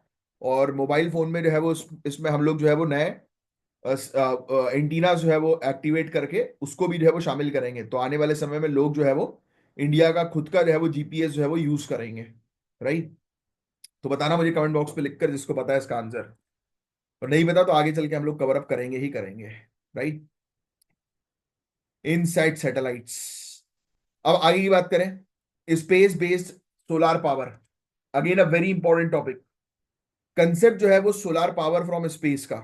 स्पेस बेस्ड सोलार पावर का कंसेप्ट ये है कि स्पेस में जहां सनलाइट कंटिन्यूअस होती है, वहां से सोलार एनर्जी कलेक्ट करके वायरलेसली धरती पर ट्रांसमिट किया जाए। देखो कितनी बेहतरीन चीज है कि हम स्पेस से सोलार एनर्जी को कलेक्ट करेंगे और वायरलेसली धरती पे ट्रांसफर करेंगे। ये क्लीन और कांस्टेंट एनर्जी सोर्स हो सकता है जिस पर काम चल रहा है। और इस आइडिया को इंप्लीमेंट करना हालांकि बहुत चैलेंजिंग है, बट स्पेस में लार्ज स्ट्रक्चर लॉन्च करना करना जो है वो काफी कॉस्टली होगा, और वायरलेस पावर ट्रांसमिशन को हमें और मजबूत बनाना पड़ेगा। ये भी एक बहुत बड़ा चैलेंज है। तो आने वाले समय में देखो, हम आज की डेट में सोलार ग्रिड्स लगा रहे हैं ना, तो स्पेस में ही ये ग्रिड जो है वो लगा दिए जाएंगे, और जिससे हम एनर्जी जो है वायरलेसली ट्रांसफर कर सकेंगे। ये फ्यूचरिस्टिक टेक्नोलॉजी है जिस पर फोकस किया जा रहा है, अभी काम जिस पर चल रहा है। और स्पेस टूरिज्म तो आपको ऑलरेडी पता है कि आने वाले समय में जो, जैसे कि लोग आज की डेट में तीर्थ घूमने जाते हैं, है ना, बीचेस में घूमने जाते हैं, एडवेंचर ट्रिप करते हैं, तो आने वाले समय में जो लोग हैं वो पैसा खर्च करके जो है वो स्पेस में भी जाएंगे, और जाना शुरू हो भी गया है। स्पेस टूरिज्म एक उभरता हुआ सेक्टर है जिसमें प्राइवेट कंपनीज जैसे कि space x, virgin galactic sub orbital और ऑर्बिटल फ्लाइट्स ऑफर कर रही हैं। और आपको बता दें कि ये एक नया एरा है स्पेस एक्सप्लोरेशन का, जो कमर्शियल इंटरेस्ट से ड्रिवन है। यानी कि यहाँ पर प्राइवेट कंपनीज जो है वो बहुत पैसा कमाएंगी ये सर्विस फैसिलिटी जो है वो ऑफर करके। स्पेस टूरिज्म से टेक्नोलॉजिकल एडवांसमेंट हो सकती है और इकोनॉमी को भी बहुत बूस्ट मिलेगा। लेकिन एथिकल कंसर्न भी है, जैसे कि एनवायरमेंटल इंपैक्ट ना हो, स्पेस में मलबे का रिस्क जो बढ़ता जा रहा है वो ना हो। तो ये एक इशू हम लोग को देखने को मिल रहा है। बेनिफिट तो है ही है इसके, टेक्नोलॉजी बढ़ेगी, इकोनॉमिक ग्रोथ होगी, पब्लिक इंटरेस्ट स्पेस की तरफ जो है बढ़ेगा, बट एनवायरमेंट भी खराब हो सकता है ना। मलबा जो है वो और भर सकता है स्पेस के अंदर। फिर आने वाले टाइम में स्पेस कमर्शलाइजेशन में एस्टेरॉइड माइनिंग, यानी कि एस्टेरॉइड पर हम लोग जो है वो माइनिंग कर सकते हैं, बट देखो इंटरनेशनल ट्रीटी अलाउ करे या ना करे, अब देखो आगे चल के पता लगेगा, समय के अकॉर्डिंग, नीड्स के अकॉर्डिंग। फिर मून के रिसोर्सेज को एक्सट्रैक्ट करना, स्पेस मैन्युफैक्चरिंग भी शामिल हो सकती है। ये एक्टिविटीज लीगल और एथिकल क्वेश्चन रेज करती हैं। अब इस पर जो है वो बैठक होगी, बातचीत होगी, तब जाकर आगे वो निकलेगा समाधान की, आगे जो है वो क्या करना है। तो that is the point guys, जो आपको ध्यान में रखना है। तो गाइज आज की डेट में हमारे लिए जो स्पेस एक्सप्लोरेशन है, यानी कि स्पेस को हम, स्पेस में क्या क्या चीजें हैं इसकी खोज जो कर रहे हैं ना, ये हमारे लिए एक नई बाउंड्री बन गया है। कैसे बाउंड्री बन गया है? क्योंकि इस पे हम लगातार आगे बढ़ते जा रहे हैं, बढ़ते जा रहे हैं, बढ़ते जा रहे हैं, हमें और गहराई तक घुसना है। ह्यूमन स्पेस एक्सप्लोरेशन के गोल्स काफी एम्बिशियस हैं, जैसे कि मून्स और मार्स पर परमानेंट ह्यूमन प्रेजेंस स्टैब्लिश करना है, क्योंकि हमें डर है ना, कल को अगर धरती खराब हो जाती है तो कोई दूसरा प्लेनेट तो रहे जहां पर ह्यूमन जो है वो मतलब रह सके। तो ये फ्यूचर का एक बहुत बड़ा स्टेप हो सकता है, जिसमें हम इंसान की बाउंड्रीज को टेस्ट करेंगे। बट ठीक है, चैलेंजेस भी हम लोग को जो है वो देखने को मिलते हैं। जब हम लॉन्ग ड्यूरेशन स्पेस ट्रैवल की बात करते हैं तो कई चैलेंजेस जो है वो सामने आते हैं, तो आइए इनको हम डिस्कस जो है वो करेंगे। यानी कि कोई व्यक्ति अगर लंबे समय तक स्पेस में ट्रैवल कर रहा है, कोई एस्ट्रोनॉट, कोई स्पेस ट्रैवलर, तो स्पेस में क्या होती है, माइक्रोग्रेविटी होती है। तो काफी टाइम तक होने से हमारी बॉडी पे काफी इम्पैक्ट पड़ता है। हमारी जो हड्डियां हैं और हमारे जो मसल है वो भी लॉस हो सकता है, पता है आपको। कार्डियोवास्कुलर हेल्थ जो है वो डेटेरियोरेट हो सकती है, यानी कि हार्ट की समस्या हो सकती है। इम्यून सिस्टम वीक हो सकता है। इसके अलावा रेडिएशन एक्सपोजर भी बढ़ बढ़ जाता है, जो कैंसर जैसे हेल्थ इश्यूज का रिस्क बढ़ाता है। तो ये फिजियोलॉजिकल चैलेंजेस भी हैं, क्योंकि मतलब फिजियोलॉजिकल तो ये बॉडी में हो रहा है, और एक साइकोलॉजिकल भी है ना। साइकोलॉजिकल में एस्ट्रोनॉट्स को आइसोलेशन और कन्फाइनमेंट का सामना करना पड़ता है, यानी कि इतने समय तक एक व्यक्ति, दो तीन लोग ही बस गए हुए हैं तो वो बस दो तीन लोगों से मिल रहा है, और ह्यूमन एक सोशल एनिमल है, आपने पढ़ा होगा, सुना होगा। तो हमें आदत है आसपास लोगों के साथ इंटरेक्ट करने की, बातचीत करने की, ज्यादा लोगों के साथ। अब ये चीज जब नहीं होगी, जब दूसरे लोगों को नहीं देखेंगे, तो बहुत खराब होगा। अच्छा, मैंने एक वीडियो जो है वो देखा था, आप भी चाहे तो देखना, यूट्यूब पे अवेलेबल है। एक एस्ट्रोनॉट जब धरती पे आया था ना, तो उसको बहुत दिनों तक तो पहले तो एक तो इन लोग की स्पेस में जाने से पहले ही ट्रेनिंग होना शुरू हो जाती है ना, कि आपको जो है वो वैक्यूम में जो है वो कैसे रहना है, क्योंकि वहां पर एनवायरमेंट नहीं है ना किसी प्रकार का, लोग उड़ते रहते हैं। तो एक बड़ा इंटरेस्टिंग सा इवेंट हुआ था, एक एस्ट्रोनॉट बैठ के किसी को कोई चीज समझा रहा था, तो उसने पेन से जो है वो लिखा और पेन को जो है वो वहीं पे छोड़ दिया। जनरली हम लोग पेन को गिराते ही नहीं है ना भाई, रखते हैं टेबल पे। उसने ऊपर छोड़ दिया, उसको लगा कि पेन अभी हवा में उड़ता रहेगा। तो होता है, वो मेंटली ऐसा इंसान बन जाता है, ज्यादा लंबे समय तक अगर रहने लगता है तो वो उसकी हैबिट हो जाती है। जैसे बोलते हैं ना, 21 दिन तक आप कोई एक चीज करेंगे तो आपकी वो हैबिट बन जाएगी। तो यहाँ तो लोग महीनों महीनों तक जो है वो वहां पर स्पेस में रहते हैं। जैसे आप देखो, आप 2 3 4 दिन अगर ट्रेन में ही ट्रैवल कर लो, तो वापस घर पे आके आपको हिलते हुए नहीं लगता। किस किस ने ये एक्सपीरियंस किया बताओ, कि ट्रेन में आपने अगर लंबा सफर कर लिया तो फिर आप जब घर पे आते हो तो आपको ऐसे नहीं लगता कि आप बैठे हो फिर भी ऐसा लग रहा है ट्रेन चल रही है। तो this is the psychological effect जो अभी हम लोग देख रहे हैं धरती पे ही। तो सोचो स्पेस से वापस आने के बाद लोगों की मेंटल स्थिति कैसी हुई होती होगी, है ना। फिर इसके लॉन्ग टर्म इफेक्ट्स भी हम लोग को जो है वो देखने को मिलते हैं। Technological hurdles long term mission के लिए भी मतलब अब देखो क्या होता है, लॉन्ग टर्म मिशन जितने भी, यानी कि लंबे समय तक कोई अगर व्यक्ति रह रहा है, तो उसके लिए रिलायबल लाइफ सपोर्ट सिस्टम होना बहुत जरूरी है। पता लगे वहां पे ऑक्सीजन काम करना बंद कर जाए तो क्या होगा। आपको रेडिएशन शील्डिंग की जरूरत पड़ती है। एडवांस प्रोपल्शन सिस्टम चाहिए होते हैं जिससे कि फास्ट ट्रैवल हो सके। और क्लोज लूप रिसाइकलिंग सिस्टम भी जरूरी है, जिसमें पानी और हवा जैसे रिसोर्सेज को एफिशिएंटली रिसाइकल किया जाए। अगर यही सब सिस्टम गड़बड़ा गए तो इंसान मर सकता है। तो जितनी दूरियां हम जो है वो एक्सप्लोर करना चाहते हैं, उतने लंबे मिशन के लिए रिसोर्सेज मैनेज करना टफ हो जाता है। यहाँ इन सीटू रिसोर्स यूटिलाइजेशन का रोल आता है। ये एक ऐसी टेक्निक है जिसमें हम दूसरी सेलेस्टियल बॉडी से रिसोर्सेज एक्सट्रैक्ट करते हैं, जैसे कि पानी, जो मिशन के लिए इंपॉर्टेंट होता है। तो इसलिए हम लोग दूसरे प्लैनेट्स पे अगर जाते हैं तो हम इसलिए रिसोर्सेज का मतलब रिसर्च कर रहे हैं कि वहां पर मौजूद हमारे जो, अगर हम लैंडिंग करते हैं हमारे स्पेस क्राफ्ट की, तो वहां पर मौजूद लोकल रिसोर्सेज से हमारे स्पेस क्राफ्ट को जो रिक्वायरमेंट है वो फुलफिल हो सके, है ना। तो ये चीज है। अब एक और इंटरेस्टिंग टॉपिक सामने आता है जिसका नाम है colonisation of moons and Mars. आपने पढ़ा है ना कोलोनाइजेशन, भारत ब्रिटिशर्स ने इंडिया को कॉलोनी बनाया था। अब ये उसी से रिलेटेड टॉपिक है, जो मून्स और मार्स के ऊपर जो है वो हम कब्जा करने की कोशिश कर रहे हैं ह्यूमंस। तो मून हमारे लिए एक टेस्ट बेड की तरह है, पता है आपको, टेस्ट बेड। यहां पर हम मार्स के लिए टेक्नोलॉजीज और स्ट्रेटेजी टेस्ट कर सकते हैं। यानी कि अगर आपको मार्स में जाना है तो उससे पहले आप मून पे जो है वो टेस्टिंग करो, फिर उसके बाद फिर आप मार्स में जो है वो उस मिशन को सक्सेसफुल बनाओ। तो लूनार पोल्स पे, मून्स के जब पोलर एरिया है ना, वहां पर वाटर आइस मिलना भी एक बड़ा एडवांटेज है, जो लूनार बेस को जो है वो सपोर्ट कर सकता है। ऐसी मार्स मार्स को कोलोनाइज करने का जो थॉट है, सोच है, वो काफी एक्साइटिंग है। क्योंकि मार्स धरती की तरह दिखाई देता है, लेकिन मार्स पर सस्टेनेबल हैबिटेट्स बनाना, फिर मार्स के रिसोर्सेज का उपयोग करना और आइसोलेशन के साइकोलॉजिकल इफेक्ट को हैंडल करना एक मेजर चैलेंज बन गया है। फिर इसके अलावा ह्यूमन हेल्थ पर क्या इंपैक्ट पड़ता है? स्पेस ट्रैवल का ह्यूमन हेल्थ हेल्थ पे काफी इंपैक्ट पड़ता है, क्योंकि देखो आने वाले समय में हम स्पेस टूरिज्म पर काम करेंगे, राइट, और कर ही रहे हैं, है ना। स्पेस टूरिज्म देखने को मिलेगा, तो ह्यूमन पर क्या इम्पैक्ट पड़ेगा वो भी समझना बहुत जरूरी है ना भैया। तो देखो, सबसे पहले तो रेडिएशन एक्सपोजर जो मैं आपको पहले बता चुका हूं, फिर माइक्रो ग्रेविटी के इफेक्ट जो मैंने अभी आपको एग्जांपल दिया, और तीसरा है साइकोलॉजिकल इम्पैक्ट, तो ये मैंने आपको ऑलरेडी एक्सप्लेन कर ही दिया है, राइट। अब एक और इंपॉर्टेंट चीज है, वो है इंटर स्टेलर और इंटर गैलेक्टिक स्टडी। ये फील्ड हमारे सोलार सिस्टम के बियॉन्ड भी एक्सटेंड करती है। मतलब हमारा जो सोलार सिस्टम है उसके बाहर जो चीज है उसको इंटरस्टेलर कहा जाता है, जहां हम यूनिवर्स की फंडामेंटल नेचर और लाइफ बियॉन्ड अर्थ को समझने की कोशिश कर रहे हैं। इसमें ये सेटी आप ध्यान में रखिएगा, search for extra terrestrial life, यानी कि हम आज की डेट में हमारे सोलार सिस्टम से बाहर निकल के दूसरे सोलार सिस्टम में एंटर करके ढूंढ रहे हैं कि कहीं और ऐसी कोई धरती की तरह जो है वो कोई प्लैनेट है क्या, जहां पर जीवन संभव हो। तो सेटी है, ये सेटी, ये एक इनिशिएटिव है, search for extraterrestrial life. Goal यही है कि एक्स्ट्रा टेरिस्ट्रियल सिविलाइजेशन के साइन को सर्च करना। इसमें रेडियो एस्ट्रोनॉमी इंक्लूडेड है, हम एलियन सिविलाइजेशन के रेडियो सिग्नल्स को सुनने की कोशिश करते हैं। वो कोई मिल गया पिक्चर देखी है ना।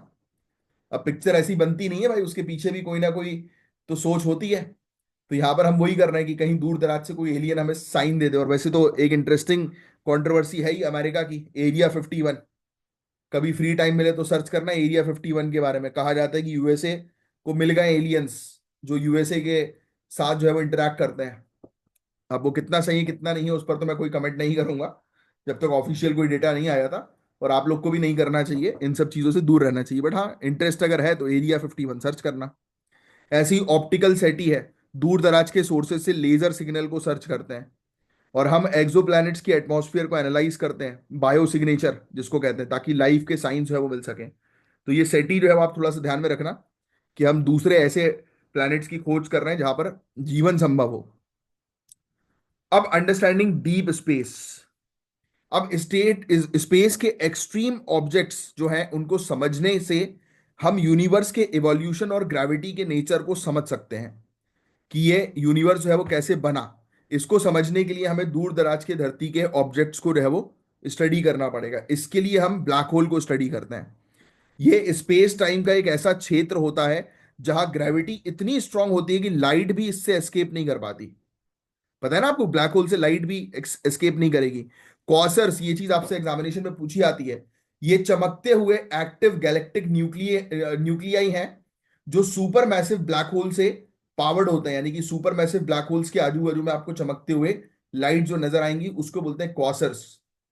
और ऐसी एक न्यूट्रॉन स्टार होता है, ये सुपरनोवा एक्सप्लोजन के बाद जो है वो बनते हैं। जब स्टार्स तैयार होते हैं ना, बनते हैं, तब उसकी पहली स्टेज ये हम लोग को देखने को मिलती है, और ये एक्सट्रीमली डेंस होते हैं न्यूट्रॉन स्टार्स। आगे चल के इसके बारे में और भी हम लोग कवर करेंगे नेक्स्ट सीरीज में। फिर इसके अलावा स्पेस टेलीस्कोप और ऑब्जर्वेटरीज में भी बहुत आप कह सकते हो कि तरक्की हुई है। जैसे जेम्स वेब स्पेस टेलीस्कोप को हम डिस्कस कर ही चुके हैं। ये टेलीस्कोप इंफ्रारेड और ऑब्जर्वेशन के थ्रू दूर दराज की गैलेक्सी और एक्सो की एटमॉस्फेयर को स्टडी करने में मदद करता है। ऐसे ही एक नेक्स्ट जनरेशन स्पेस टेलीस्कोप, आने वाले टेलीस्कोप और ज्यादा डीप को स्पेस को जो है वो एक्सप्लोर करने में मदद करेंगे। तो ये इंपॉर्टेंट पॉइंट्स है गाइस जो आपको थोड़ा सा ध्यान में रखना है, राइट।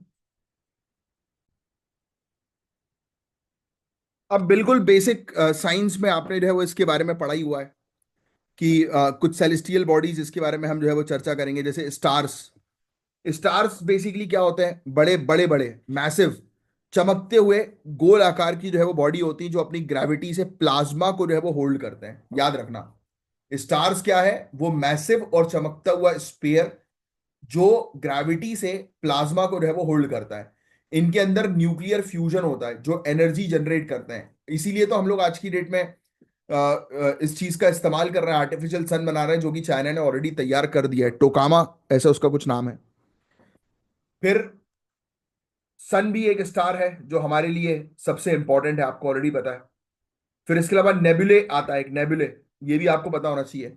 नेबुले स्पेस में बहुत बड़े गैस और डस्ट के बादल होते हैं, क्लाउड होते हैं, जो स्टार्स की बर्थ का सोर्स होते हैं। यानी कि स्टार्स जो बर्थ लेता है ना, बनता है, तो वो नेबुले जब बनते हैं उसके बाद स्टार जो है वो बनता है। एक होता है एमिशन नेबुले, ये बहुत ही चमकदार होते हैं क्योंकि ये एनर्जी एब्जॉर्ब करके एमिट करते हैं।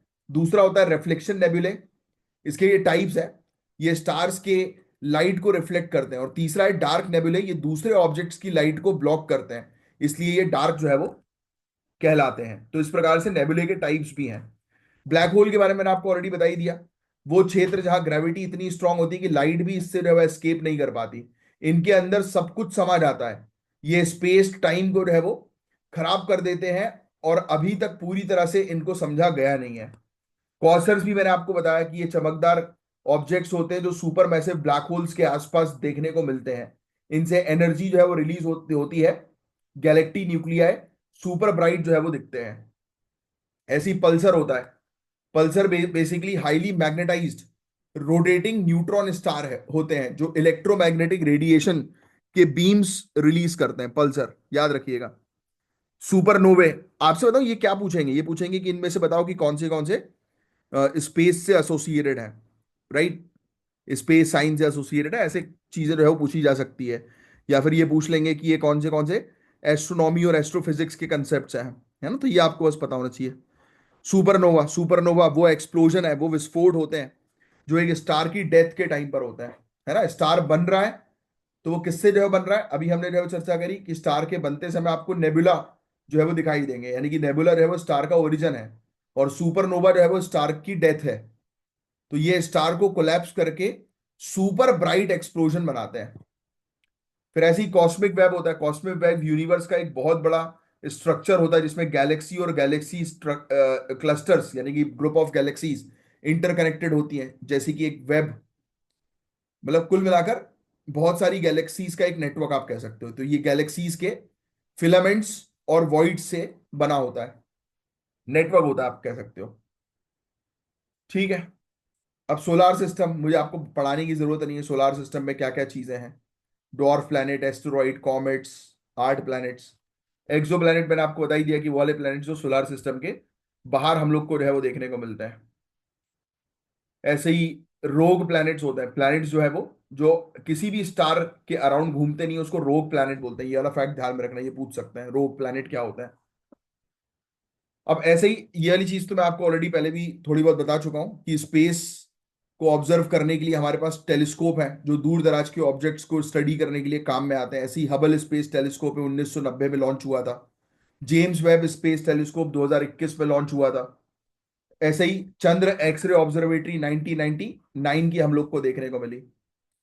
फिर वोइजर 1 वोइजर 2 1977 में लॉन्च हुआ, इसके बारे में पहले भी बता चुका हूँ। न्यू हॉरिजॉन्स 2006 में लॉन्च हुआ। प्लूटो को इसने जो है वो पास कर दिया, यानी कि प्लूटो से भी दूर चला गया था 2015 में।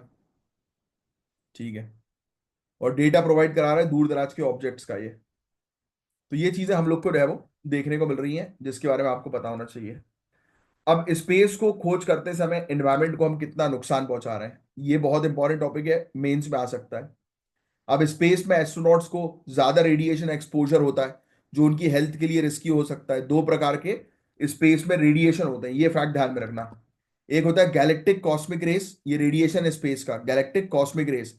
ये हाई एनर्जी पार्टिकल्स होती हैं जो सोलार सिस्टम के बाहर से आती हैं, और इन्हें शील्ड करना यानी कि इन्हें रोकना काफी मुश्किल है। तो सोलार सिस्टम के बाहर से जो रेज आ रही हैं, बाहर से, है ना, सोलार सिस्टम के बाहर से जो हाई एनर्जी पार्टिकल्स, जो हाई एनर्जी रेज आती हैं, उसको बोलते हैं गैलेक्टिक कॉस्मिक रेज। इनको रोकना मुश्किल है। एक होती है सोलार एनर्जेटिक पार्टिकल। ये पार्टिकल सोलार फ्लेयर्स और कोरोनल मास एजेक्शन के दौरान रिलीज होते हैं, यानी कि सूर्य से रिलीज होते हैं। राइट, तो ये चीज ध्यान में रखिएगा। और अनप्रेडिक्टेबल होते हैं, इस पर भी अभी हम लोग स्टडी जो है वो कर रहे हैं। सोलार कोरोना की स्टडी जो है वो की जा रही है। ये सोलार कोरोनल इजेक्शन के नाम से भी इसको जो है वो जाना जाता है, इस स्टडी को, मास इजेक्शन या कोरोनल इजेक्शन। ठीक है। अब एस्ट्रोनॉट्स को हम कैसे प्रोटेक्ट जो है वो कर सकते हैं?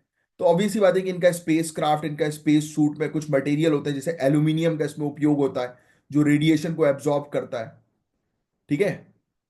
डॉसीमीटर्स ट्रैक करते हैं रेडिएशन एक्सपोजर को, और रियल टाइम में चेंजेस जो है वो कर सकते हैं। तो ये चीज भी है, रेडिएशन को मॉनिटरिंग हम करते हैं कि कितना रेडिएशन आ रहा है। फिर फ्यूचर हैबिटेट्स को रेडिएशन प्रोटेक्टिव डिजाइन जो है वो किया जा सकता है, जैसे मून या मार्स के लावा ट्यूब्स में बेस बनाकर। मतलब कुल मिलाकर हम लोग जो है वो मून और मार्स के अंदर भी जो है वो कुछ ऐसे खोज जो है वो कर रहे हैं कि उसकी उसमें खुदाई जो है वो करके वहां पर ऐसे स्ट्रक्चर जो है वो तैयार करते हैं, यहाँ पर लोग रह सकें। हैबिटेट डिजाइन बोला जा रहा है ना, वही सब चीजें। रिसर्च चल रही है कि फार्मास्यूटिकल्स को इस प्रकार से, यानी कि मेडिसिन ऐसी डेवलप की जाए जो एस्ट्रोनॉट्स को मदद कर सके रेडिएशन के एक्सपोजर से बचने में। और स्पेस में गाइस पॉल्यूशन भी बहुत ज्यादा है। मलबा तो है ही, मैंने आपको बताया ही, जो बहुत डेंजरस है। तो उसका रिस्क क्या है वो भी हमने ऑलरेडी डिस्कस कर दिया। टकरा कर बहुत सारी चीजें डैमेज कर सकता है वो, मिशन की कॉस्ट बढ़ा सकता है ना, स्पेस ऑपरेशन को खराब कर सकता है। राइट, तो ये सब चीजें मलबे के कारण हो सकती है। अब स्पेस का जो मलबा है उसको मैनेज करना बहुत ज्यादा जरूरी है, मैं आपको पहले ही बता चुका हूं। इसको कम करें हम लोग, और जो ऑलरेडी मलबा है उसको वहां से हटाएं, इंटरनेशनल कॉपरेशन पर फोकस करें। तो देखो ये मलबे से रिलेटेड फिर टॉपिक आ गया। ये देखो इंटर रिलेटेड सब टॉपिक है जो एक साथ जो है वो कवर अप जो है वो किए जाते हैं, तो इसलिए हमने इसको एक ग्रुप के अंदर जो है वो रखा है। और देखो पूरी चीज बहुत स्ट्रक्चर तरीके से जो है वो की गई है। तो होपफुली आपको ये पूरी चीज जो है वो समझ में आ रही होगी, पसंद आ रही होगी कि हाँ मटेरियल जो है वो अच्छा है। और ऑब्वियस बात है, नो डाउट, अच्छी तैयारी कर रहे हो तो अच्छा मटेरियल आपको मिलेगा ही यहाँ पे। राइट। आप लोगों को अभी शायद बहुत तेज तेज हा करके आवाज आ रही है बीच बीच में, शायद आ रही होगी। अगर वैसे तो मैं चाहूंगा कि ना आए तो अच्छा है। तो ये बेसिकली मेरे पास जो है वो मेरा दौलत, एक मेरा पेट है डॉग, वो आ गया है। और वो बोल रहा है कि चलो सोने भाई, बहुत देर हो गई है। अब मैं, एक्चुअली मेरा क्या काम करने का, मैं वर्कोहलिक टाइप की पर्सनालिटी हूँ। मुझे जो है वो काम करना बड़ा पसंद है। मेरा सुबह, मतलब मान के चलो कि जैसी नींद खुलती है तब से जो है वो मेरा लैपटॉप जो है वो चालू होता है। और अभी मतलब मॉर्निंग में फॉर एग्जांपल कि मैं 5-6 बजे तक जो है वो अपना बेड जो है वो छोड़ देता हूँ। फिर पूरा स्ट्रक्चर बनाना। हाँ बीच बीच में ब्रेक्स जो है वो लेता हूँ, मैं ऐसा नहीं कि ब्रेक्स नहीं लेता, ब्रेक लेता हूँ। बट अभी रात में जो है वो 11:30 बज रहा है, और जब मैं ये लेक्चर जो है वो रिकॉर्ड कर रहा हूँ। तो I just want to tell you that कि कभी भी समय देखकर जो है वो काम नहीं होता है। काम कंटिन्यू होना चाहिए। जैसे मेरा आज टास्क था कि मुझे ये कंप्लीट करनी है चीज़ें, तो दैट मीन्स करनी है, जिससे कि आप तक जो है वो अच्छा मटेरियल मिल पाए। राइट। अब ऐसा भी नहीं है कि मैं शॉर्टकट जो है वो मार कर, जैसे जनरली लोग करते हैं कि 15 मिनट 20 मिनट का वीडियो बना दिया हो गया। होते हैं टॉपिक्स, कई बार ऐसे भी टॉपिक्स आते हैं जो 15-20 मिनट में खत्म हो जाते हैं। बट कोई टॉपिक्स आते हैं कि जो बहुत बड़े होते हैं, तो ऑब्वियस सी बात है we have to cover that particular thing ना। तो उसमें कभी कॉम्प्रोमाइज नहीं करना चाहिए। तो ये मैं आपको सिखाना भी चाहता हूँ कि कभी भी जो है वो अपने सिर्फ टॉपिक कवर करने के चक्कर में जल्दबाजी मत करो, क्योंकि this is all about your career. इसलिए मैं नहीं करता जल्दबाजी, मैं बैठा हुआ हूँ।